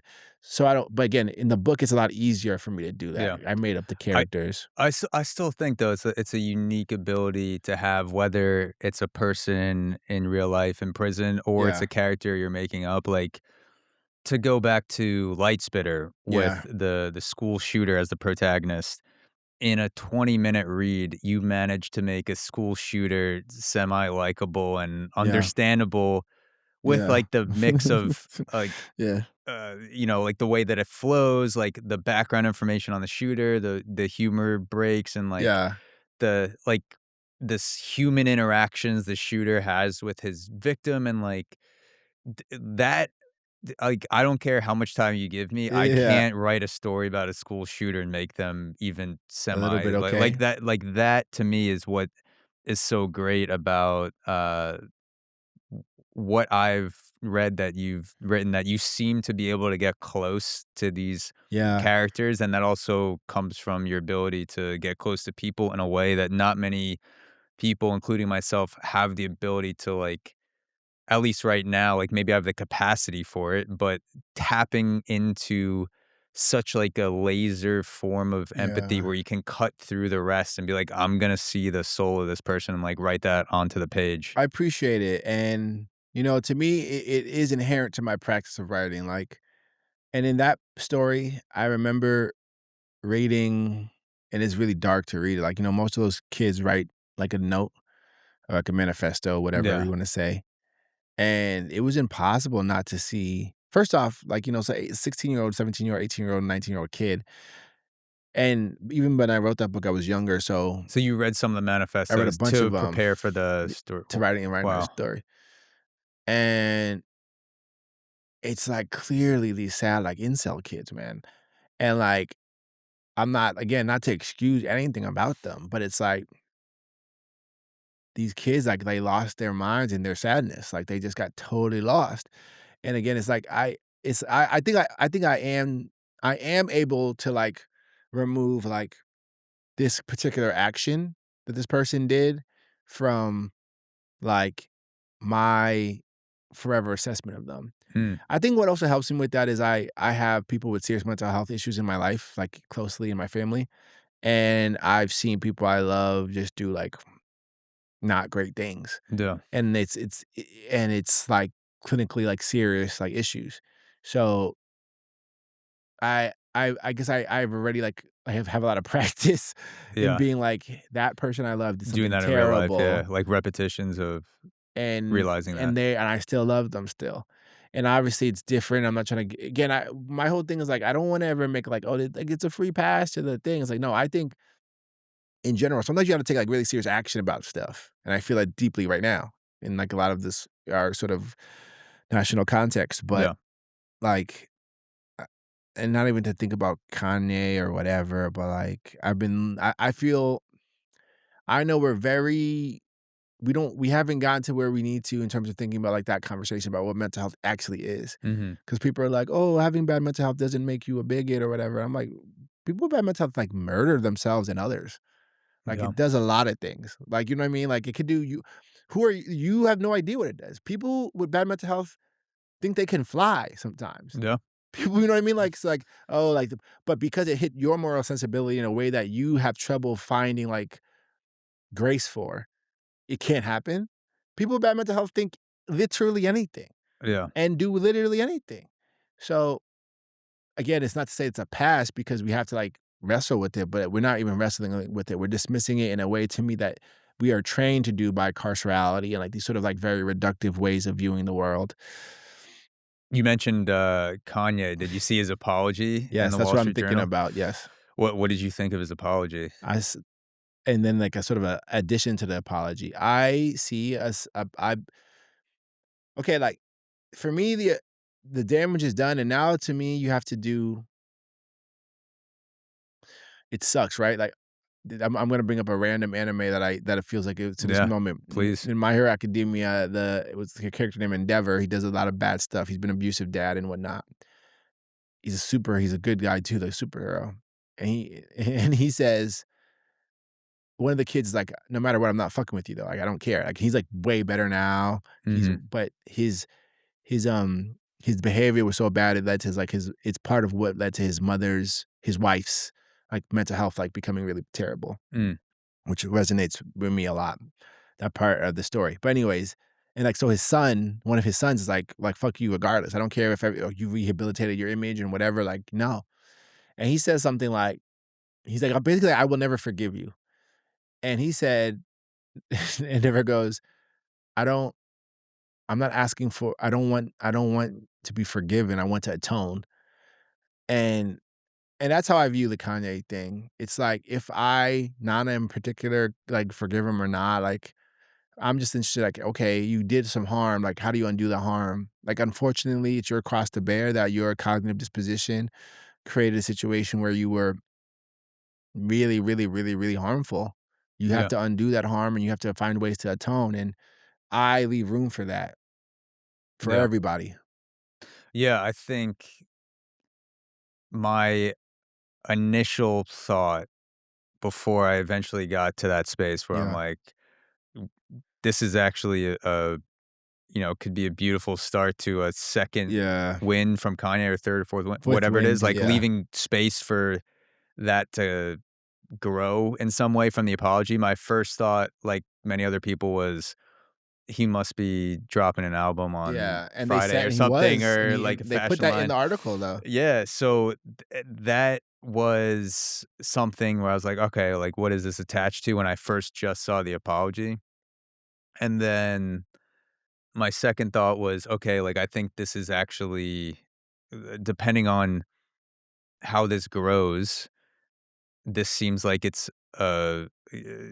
gonna be a long journey, but a beautiful thing." And I don't know what it's like to deal with manic bipolar disorder. I don't know what it's like to be in that sort of mental state, but I've met people who have dealt with that, and there are ways in which your mind can be, uh, put on another level of dissociation and action that I cannot even imagine, to where it, Yes. like, seems normal to someone else, but if you're not going through it, you're like, "Oh, this is, like, the wildest batshit thing," but to that person, like he talks about in the apology, it was normal to me, and I thought everyone else was wrong, Exactly. and when you're in that state, you dig in. You're like, I'm gonna double down because everyone is against me," and you get paranoid, and, um, I also think that it's good for the world because there were a lot of bad actors that saw Kanye's instability and use that to their own Yes. advantage Yes. and use that moment of instability to go, all right, like I'm gonna get him to spread this message, Yeah, what, these anti-Semitic or far right yeah, or whatever. And like you could see them latch on, literally like leeches to Kanye that sensed it. There's like an alarm that's like, oh, Kanye's having an episode. Like, let me go let me go have him get on it. the podcast or like, have him endorse this thing. And so now that he seems like he's in a space where he's more in touch with reality, I think that's a good thing for to like at least separate himself from these bad actors that hopefully he Yeah. stays separate from long term and speak more for himself. Yeah, and I do think though that, like And it doesn't get rid of the responsibility, the accountability for him, but exactly. yeah. I think he gotta I do think he has to kinda, like, step away. Like, I don't think he should try to, like and Kanye there was a time when Kanye was my favorite artist, man, like, you know what I mean? From College Dropout era, like my favorite Yeah. artist. I think he should, like, step away. I don't think he should aspire towards, like, the fame thing anymore. I don't think it's a healthy place for him, and I don't think like, I think he should try his best to, like, do what he can, but I don't see a world where he can healthily be in the limelight. Like, I don't think he should do that. That's just me. But my biggest feeling besides, like, okay, is, like, sadness. And I felt that before too, because, again, I've seen people have breaks and they do all types of stuff, and we don't have because we have the prison, to be honest, Yeah. we don't have to grow a compassionate response. We haven't grown that muscle in ourselves because we're used to, "Oh, fuck 'em." So we have a place to throw people away. And again, that's an example of, like, to me, I can see where, like, who would we be if we had to do something? Yeah. Who would we be if, like, we weren't just, like, conditioned, like, "Oh, we just had a crazy blizzard. It's New York City. There's thousands of people on the streets, but I have to just get a croissant." You know what I'm saying? Yeah. Like, that's possible. It's everything is so tightly packed. I Fuck it, mean, they'll be okay. It's yeah. fine. I mean, you got walk over someone on the subway It's just to get to where you're snowing, it's going. Yeah. okay, don't worry about it. If it gets really bad, a cop will come. Why would a cop like, it's just I know we can do better. Yeah. I mean, it's fucked up to think about. And like I also do get into this mode living in New York where you kind of just zone out and you put on your AirPods and you just walk through and you're like, I'm just gonna, Yeah. no matter what anyone says to me, I'm just gonna, Yeah. scream, walk over, whatever. Like I'm just walking to the F line and I'm getting Yeah. on and I'm going to this podcast I'm about to record and then I'm Yeah, gonna and you head have this home. also, like, this thing too, because like, I don't want no one to fuck with me, I can't Yeah. even and especially, like, as a male, you have this kinda, like you have to have, like your face has to be set a kinda way, like, it's a Yeah. whole thing, and yeah, I don't know. We No. can it's hard, yeah, Yeah. but I do know that, like, care and compassion can be more deeply sewn into our culture at large. Yeah. Going back to the fame thing, is there a film or TV adaptation in the works for Chain Gang Yes. to propel you even further into the limelight? Luckily, I'm not super well, I don't know how in the limelight I am or I'm not, but luckily I'm an author, so no one really cares what I do, you People know? people care for sure. That's why I'm sitting here with you right now. Yeah, yeah, some people And there's care. many other people who feel Yeah, that way too. yeah. I yeah, I guess I'm, like, scared of, like, people actually, like, like, caring, too much, and I've been very, very, very, very lucky for author, but actually I am working on adaptation right now, like, right now, this moment, I'm working on a TV show, and I'm writing it myself, so Wow. we'll cross our fingers. So TV show is the ultimate vision for the screen adaptation. It'll be a TV show. Yes. Do you have any, like, dream actors? Are you not allowed to talk about I that? don't know who I can or can't say. I don't think I should talk about it, like, just, To like, put you on the spot, yeah. logically, but and I don't even know, but I got some actors in my head that, like, I'm like, Yeah. "If you were into this, that'd be cool." You know Yeah. what I mean? Like, I don't wanna say any names because I just have no idea. Don't ruin it for this I know, I'm like, podcast. Yeah. I have some ideas. Yeah. I, I watched your speaking of, like, film stuff, I watched your rap documentary. Oh, yeah. Yeah. that was cool to see behind the scenes of, like, how that song at least started to come together. I don't know if you've released Yeah, that song in the I documentary. didn't put that one out yet. It's Wh done though. Yeah, some of my boys went keys, went the route of Ellington. I did it with the word, took the path of Ellis, had a couple weak links. You want to hear any of that? Let me hear just some of it, yeah. This is such a cool process. What drew you to rapping? Um, I'm like very close with that project too. Like I've finished mixing it and now we gotta get it mastered, and I think it's gonna come out on March 7th, which is my birthday. Hell yeah. Um, I where I'm from, like I feel like that was like the pastime. Like I don't even smoke it anymore, like at all. But like hotbox a car and just like rap. That was like the thing, you know. Yeah.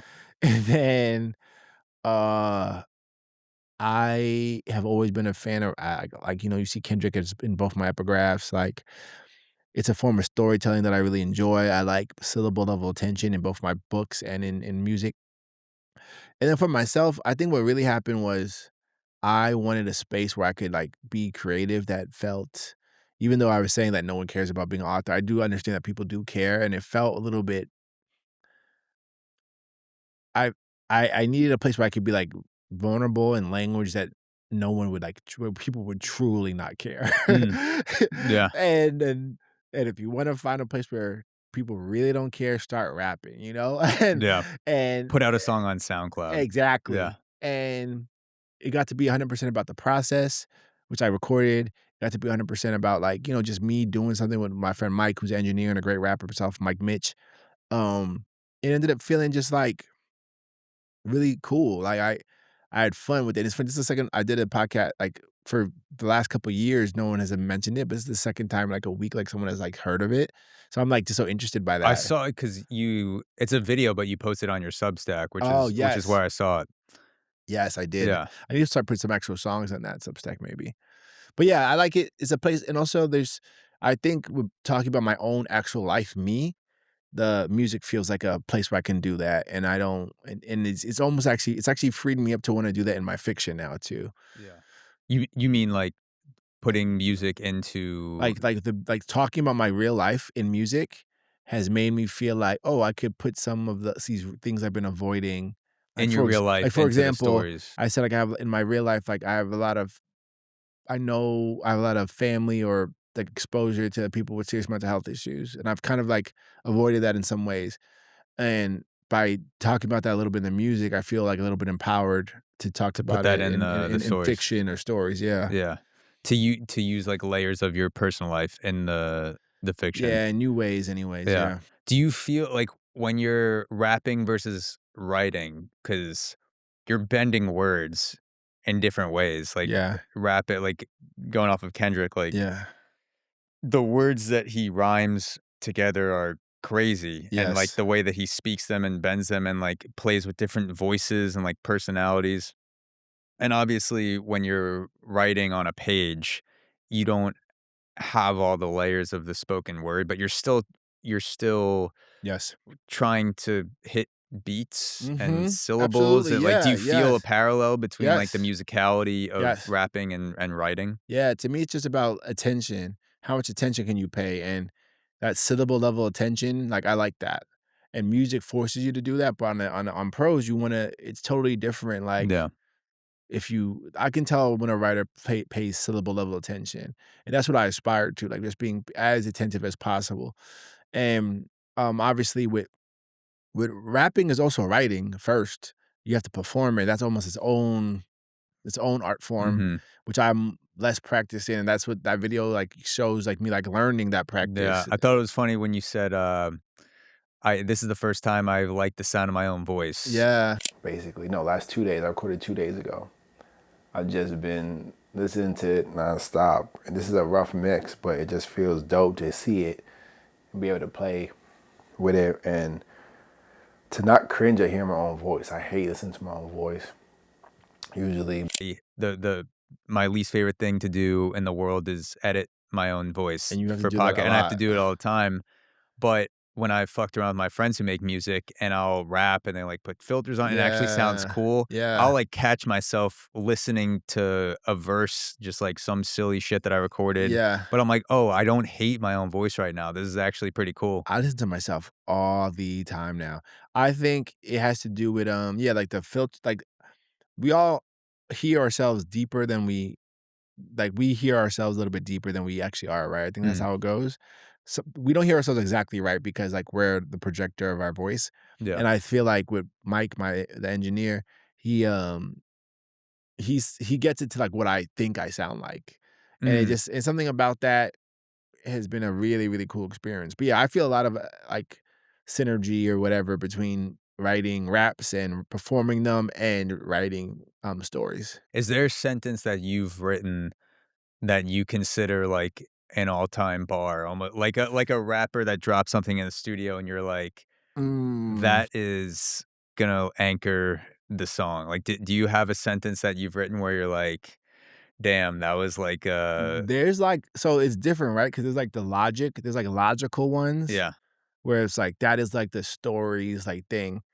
And in Chain Gang, a lot of people have pulled out like just because something hasn't happened before doesn't mean it can't happen. Just because you haven't just because it hasn't just because something hasn't happened before doesn't mean it can't. And just because it is doesn't mean it can't change. Like Mm, that's like a bar in terms of yeah, like the logic of like what the book is about. yeah.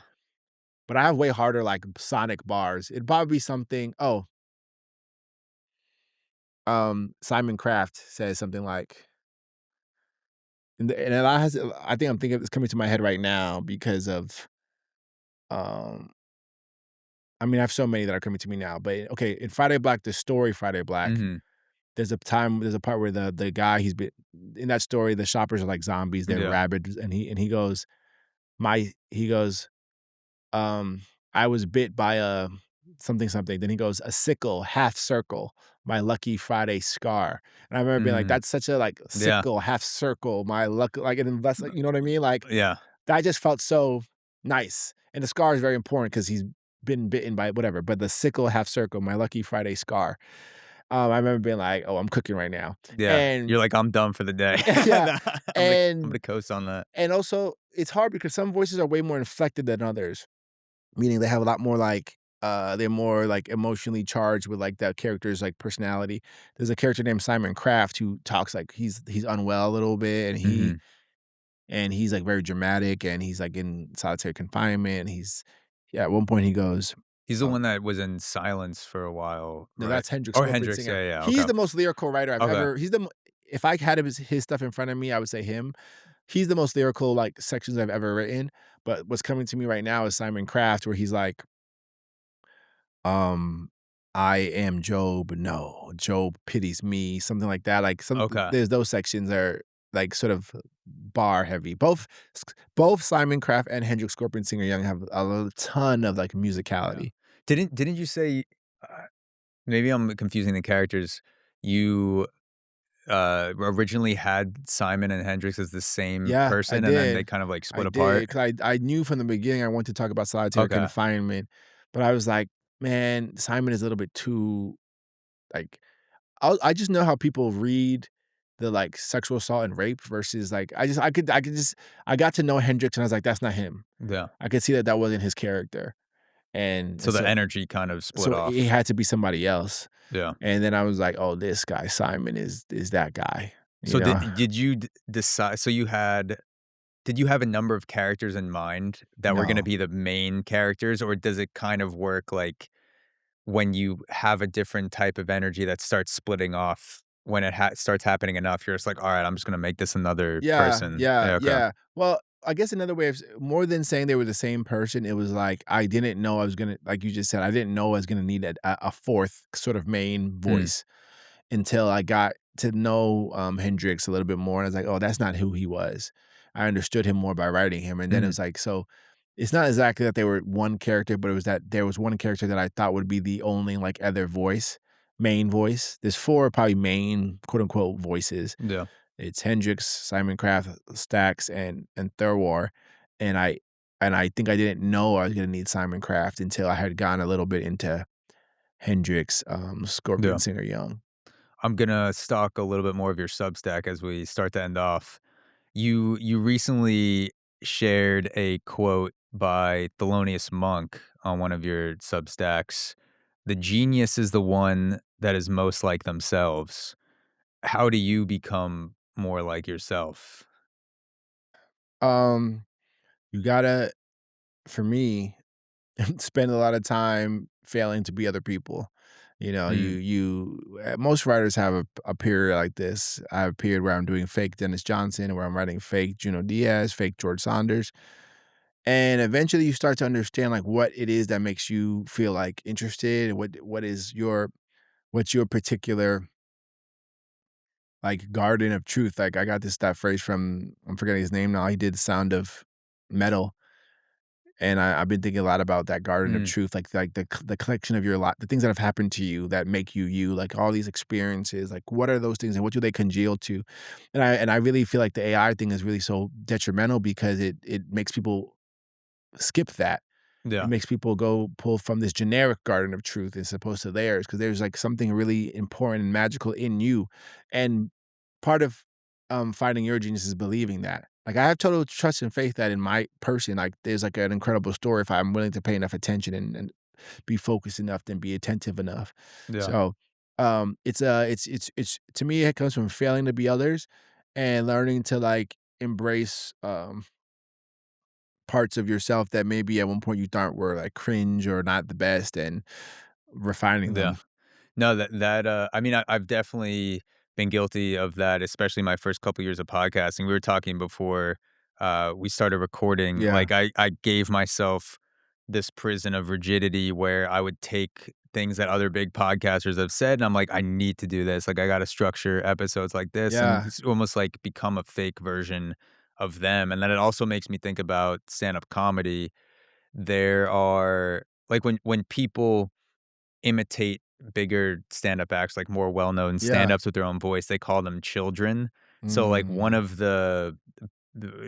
to me, he's like one of the and to a lot of other people too, one of the best comics on the planet, Dave Attell. He's based in New Mhm. York, and other comics will say like, "Oh, that person's a child of Dave Attell." Like, he's, like, Ah, doing a Dave Attell like, a bad Dave yeah. Attell impression or, like, a Bill Burr or something like, Yep. uh and that is, like, a lot of comics will talk about, like, who they impersonated when they first started, and I feel like that crosses over to a lot of areas of creativity where you're basically doing a bad impression of someone you idolize at the beginning to, like, figure your shit out for your Yeah, own and the reason it's voice. gonna be bad because you don't have the same, like, garden of truth as them. You don't Mm. have that same, like, that thing. But wait, so how was there a time when you, like, sort of recognized, like, "Oh, wait, I wanna do the podcasting like this versus that?" Like, how did you grow into, like, what did it feel like to start feeling like, "Oh, I think I know how my style is?" I I would think back on how certain episodes felt.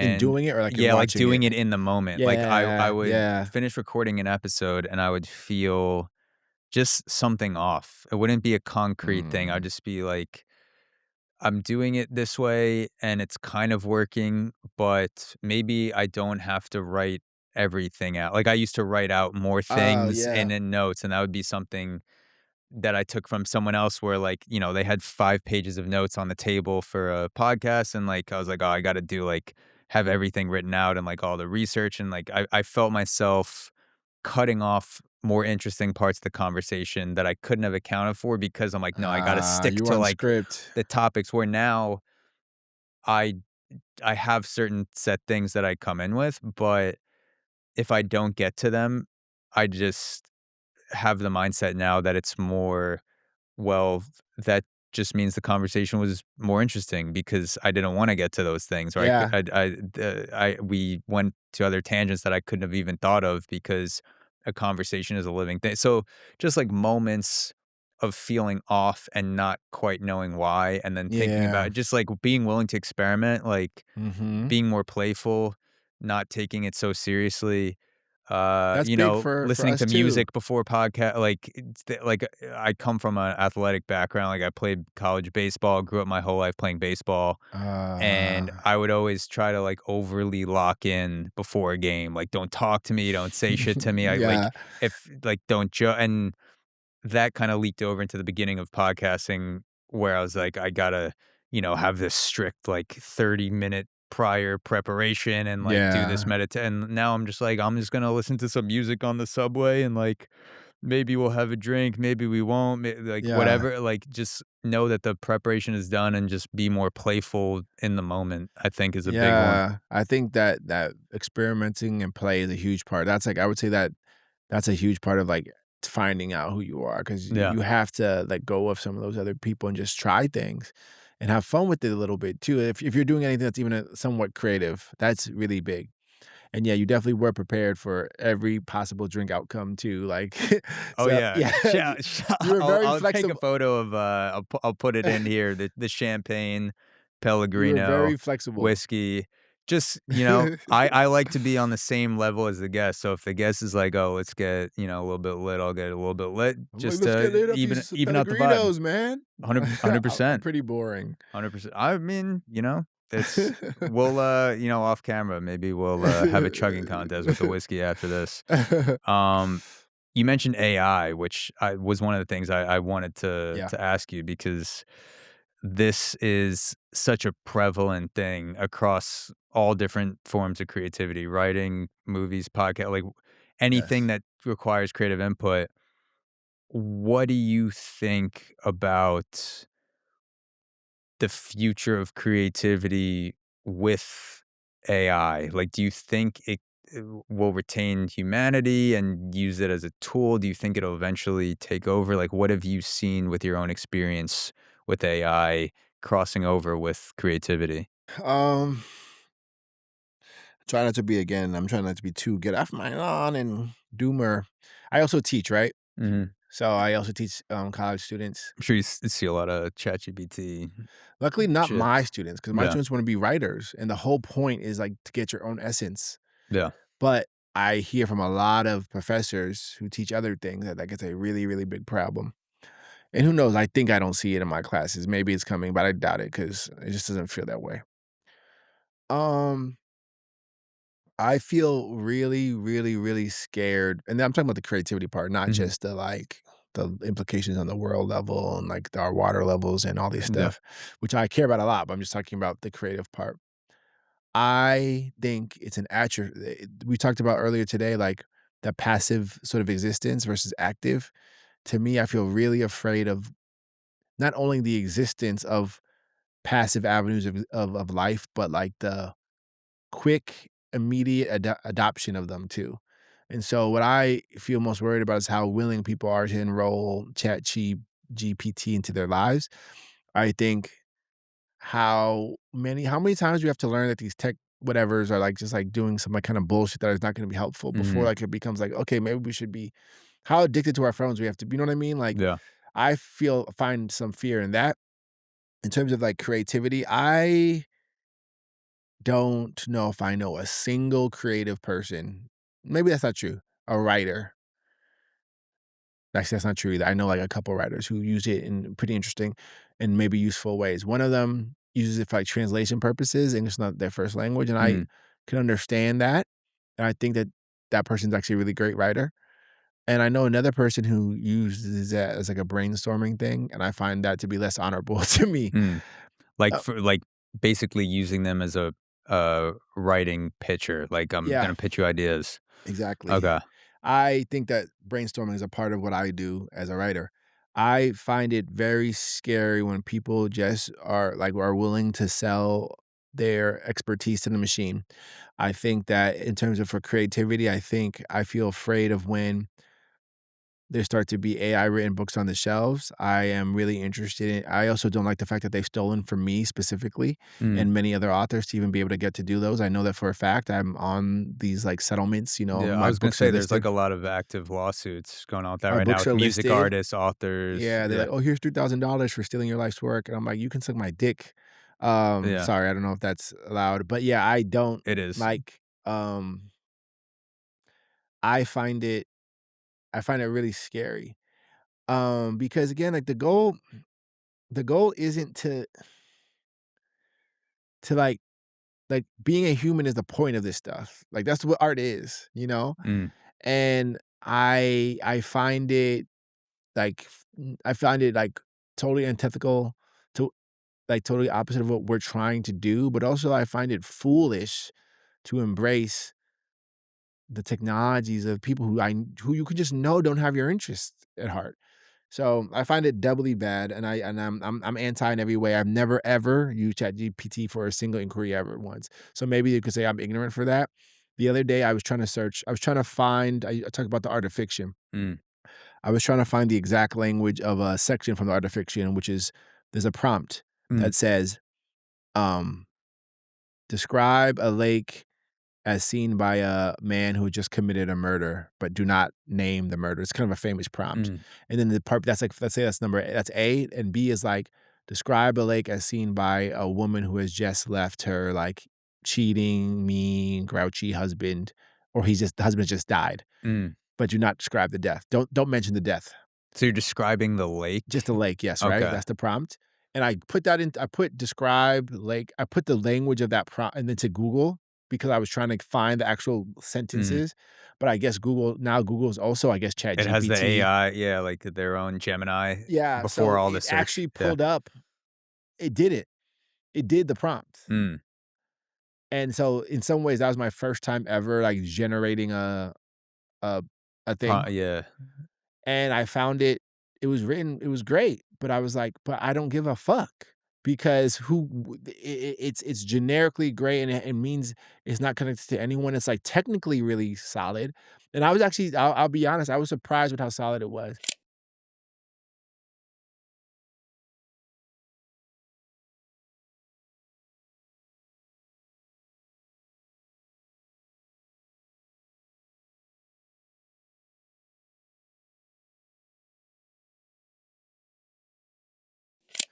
But that's not the point. You know what I Mhm. mean? Like, that's not what writing is for. It's not just beauty for beauty's sake.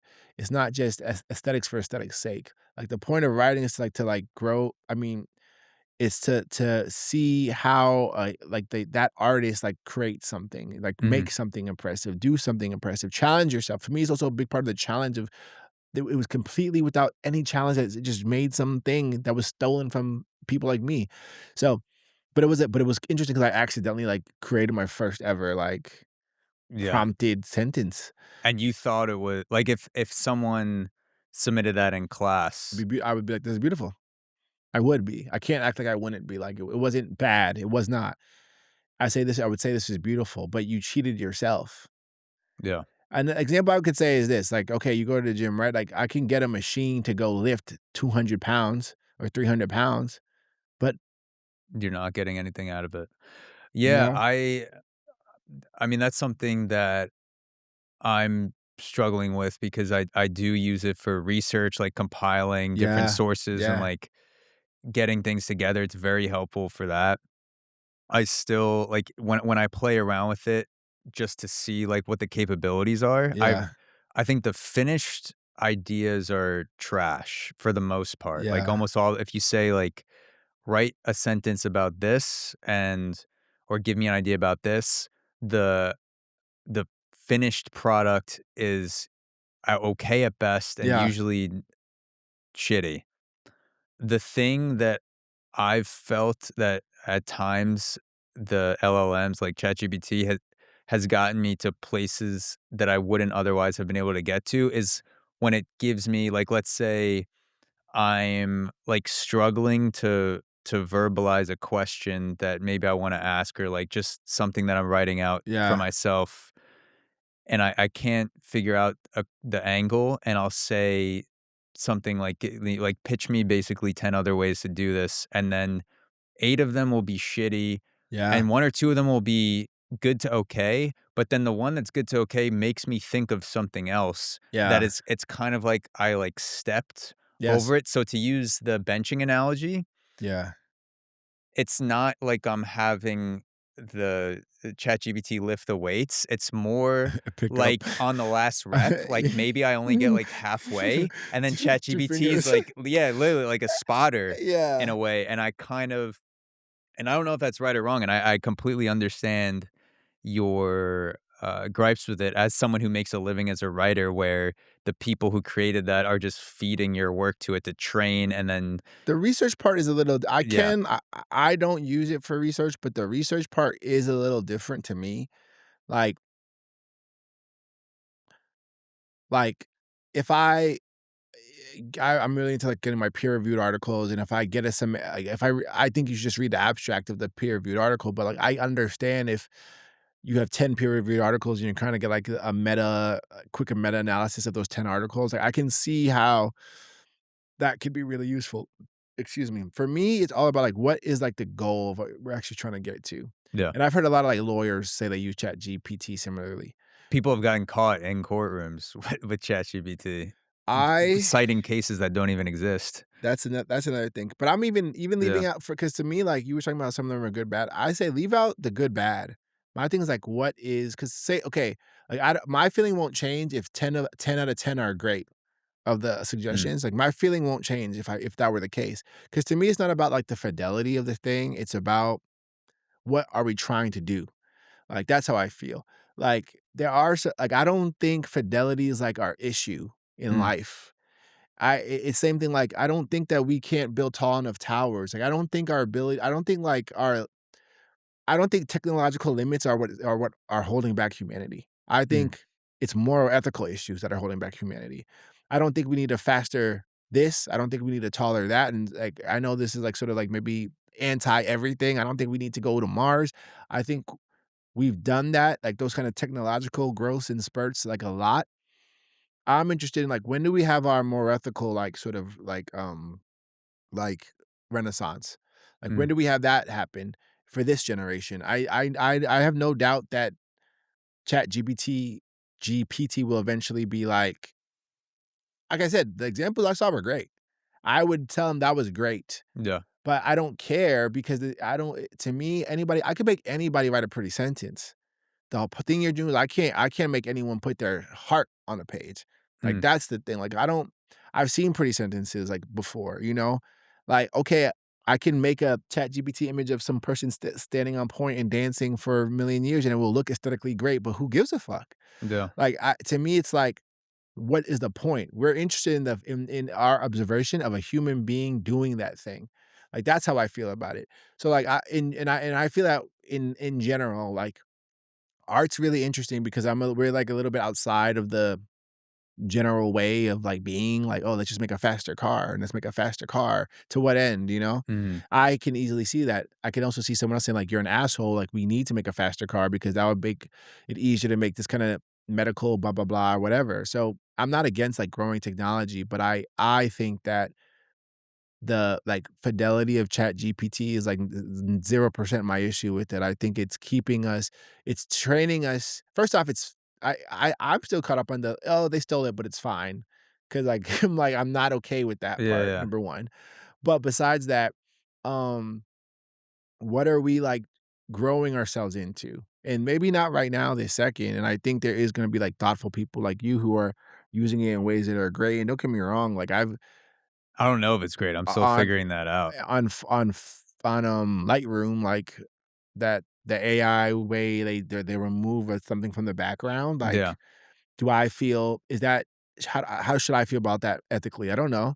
yeah, I haven't used it much because I just haven't been taking pictures lately, and, like, lately and for me, I prefer to take a picture that I like to shoot on film kind of for this reason. yeah. But it's all I am skeptical of these type of, like, adaptations. And when I see someone like Sam Altman talking, it makes me Yeah. and when I roll my eyes. I feel for the younger generation. I'm 32. You're a little Yeah. bit older than me, right? So, like, the fact that I'm having this like, I'm struggling with my usage of ChatGPT and, like, Yeah. how far should it go? What's the point? Like, what you're Yeah. saying, like, what is the point of me writing something or recording something, the process of it, the meat of it, if I'm having that much of a back and forth I know. ethically with it, my 16-year-old self, if I grew up with Yeah. ChatGPT, would just 100% go full bore into it and be like, "Why should I write this essay? I'm 100%. just gonna pump it out." Like, I wouldn't have the restraint I do now, and I'm not, I'm not a very, I don't see myself as, like, having that much willpower. Like, I'm pretty average in terms of, like, I don't see myself as Yeah. someone with, any sort of super willpower. So I couldn't imagine, like, 10, 15, 20 years ago, if I'm growing up with this, going through middle school, high school, Totally like, trying to different. get a job, like, not preparing anything for an interview, like, just having ChatGPT, like, it would mold my mind in ways that I couldn't even conceive because I've already grown up a different way, and now I'm, like, adding ChatGPT now, whereas if I had that when I was 10, like, I don't know where I would be. I'd be s I'm s I feel really afraid for my students, and, like, I luckily, again, my students they're reader writers mostly, they're self-determined, like, or self-selecting in that way mostly, and so they are actively rejecting on their own supposedly. I mean, I'm a professor, so maybe they're obviously gonna tell me that. But I feel really afraid for those younger people who don't grow the ability to, like, struggle through thought. Like, that is a huge part. Like, my greatest gift that I have, the reason why I can, like, be an author and talk to you right now is, like, I have practiced thinking a lot, and that's what people aren't doing anymore. Mm, They let some machine think for them, and it's, like, really, really, really scary to me, like, that practice of not being your first thought, like, even going to Google for everything, like, sometimes just think about it for a second. Sometimes we can just think about something, and again, that's leaving out the ethical issues of these companies and how we know for sure that they don't have our interest at heart and literally, like, they're ruining the planet, but whatever, like, I guess, yeah, like, let's just leave that aside because again, to me, that's a very, very important issue, but, like, say they get to, like, somehow carbon positive or whatever, mhm. net zero, whatever, I would still have a problem with it on its face. So, it's tricky, man, but for my practice as a writer, I know for sure that if there's a writer who uses AI, like, on a very basic, not important pride level, like, I think I'm better than them. Yeah. I mean, it doesn't. I think people do still care about the fact that humans make shit and always will Yeah, care about that, and AI doesn't have a perspective, like, it's never been broken up with, it's never had a yeah. parent pass It has away. no garden of truth.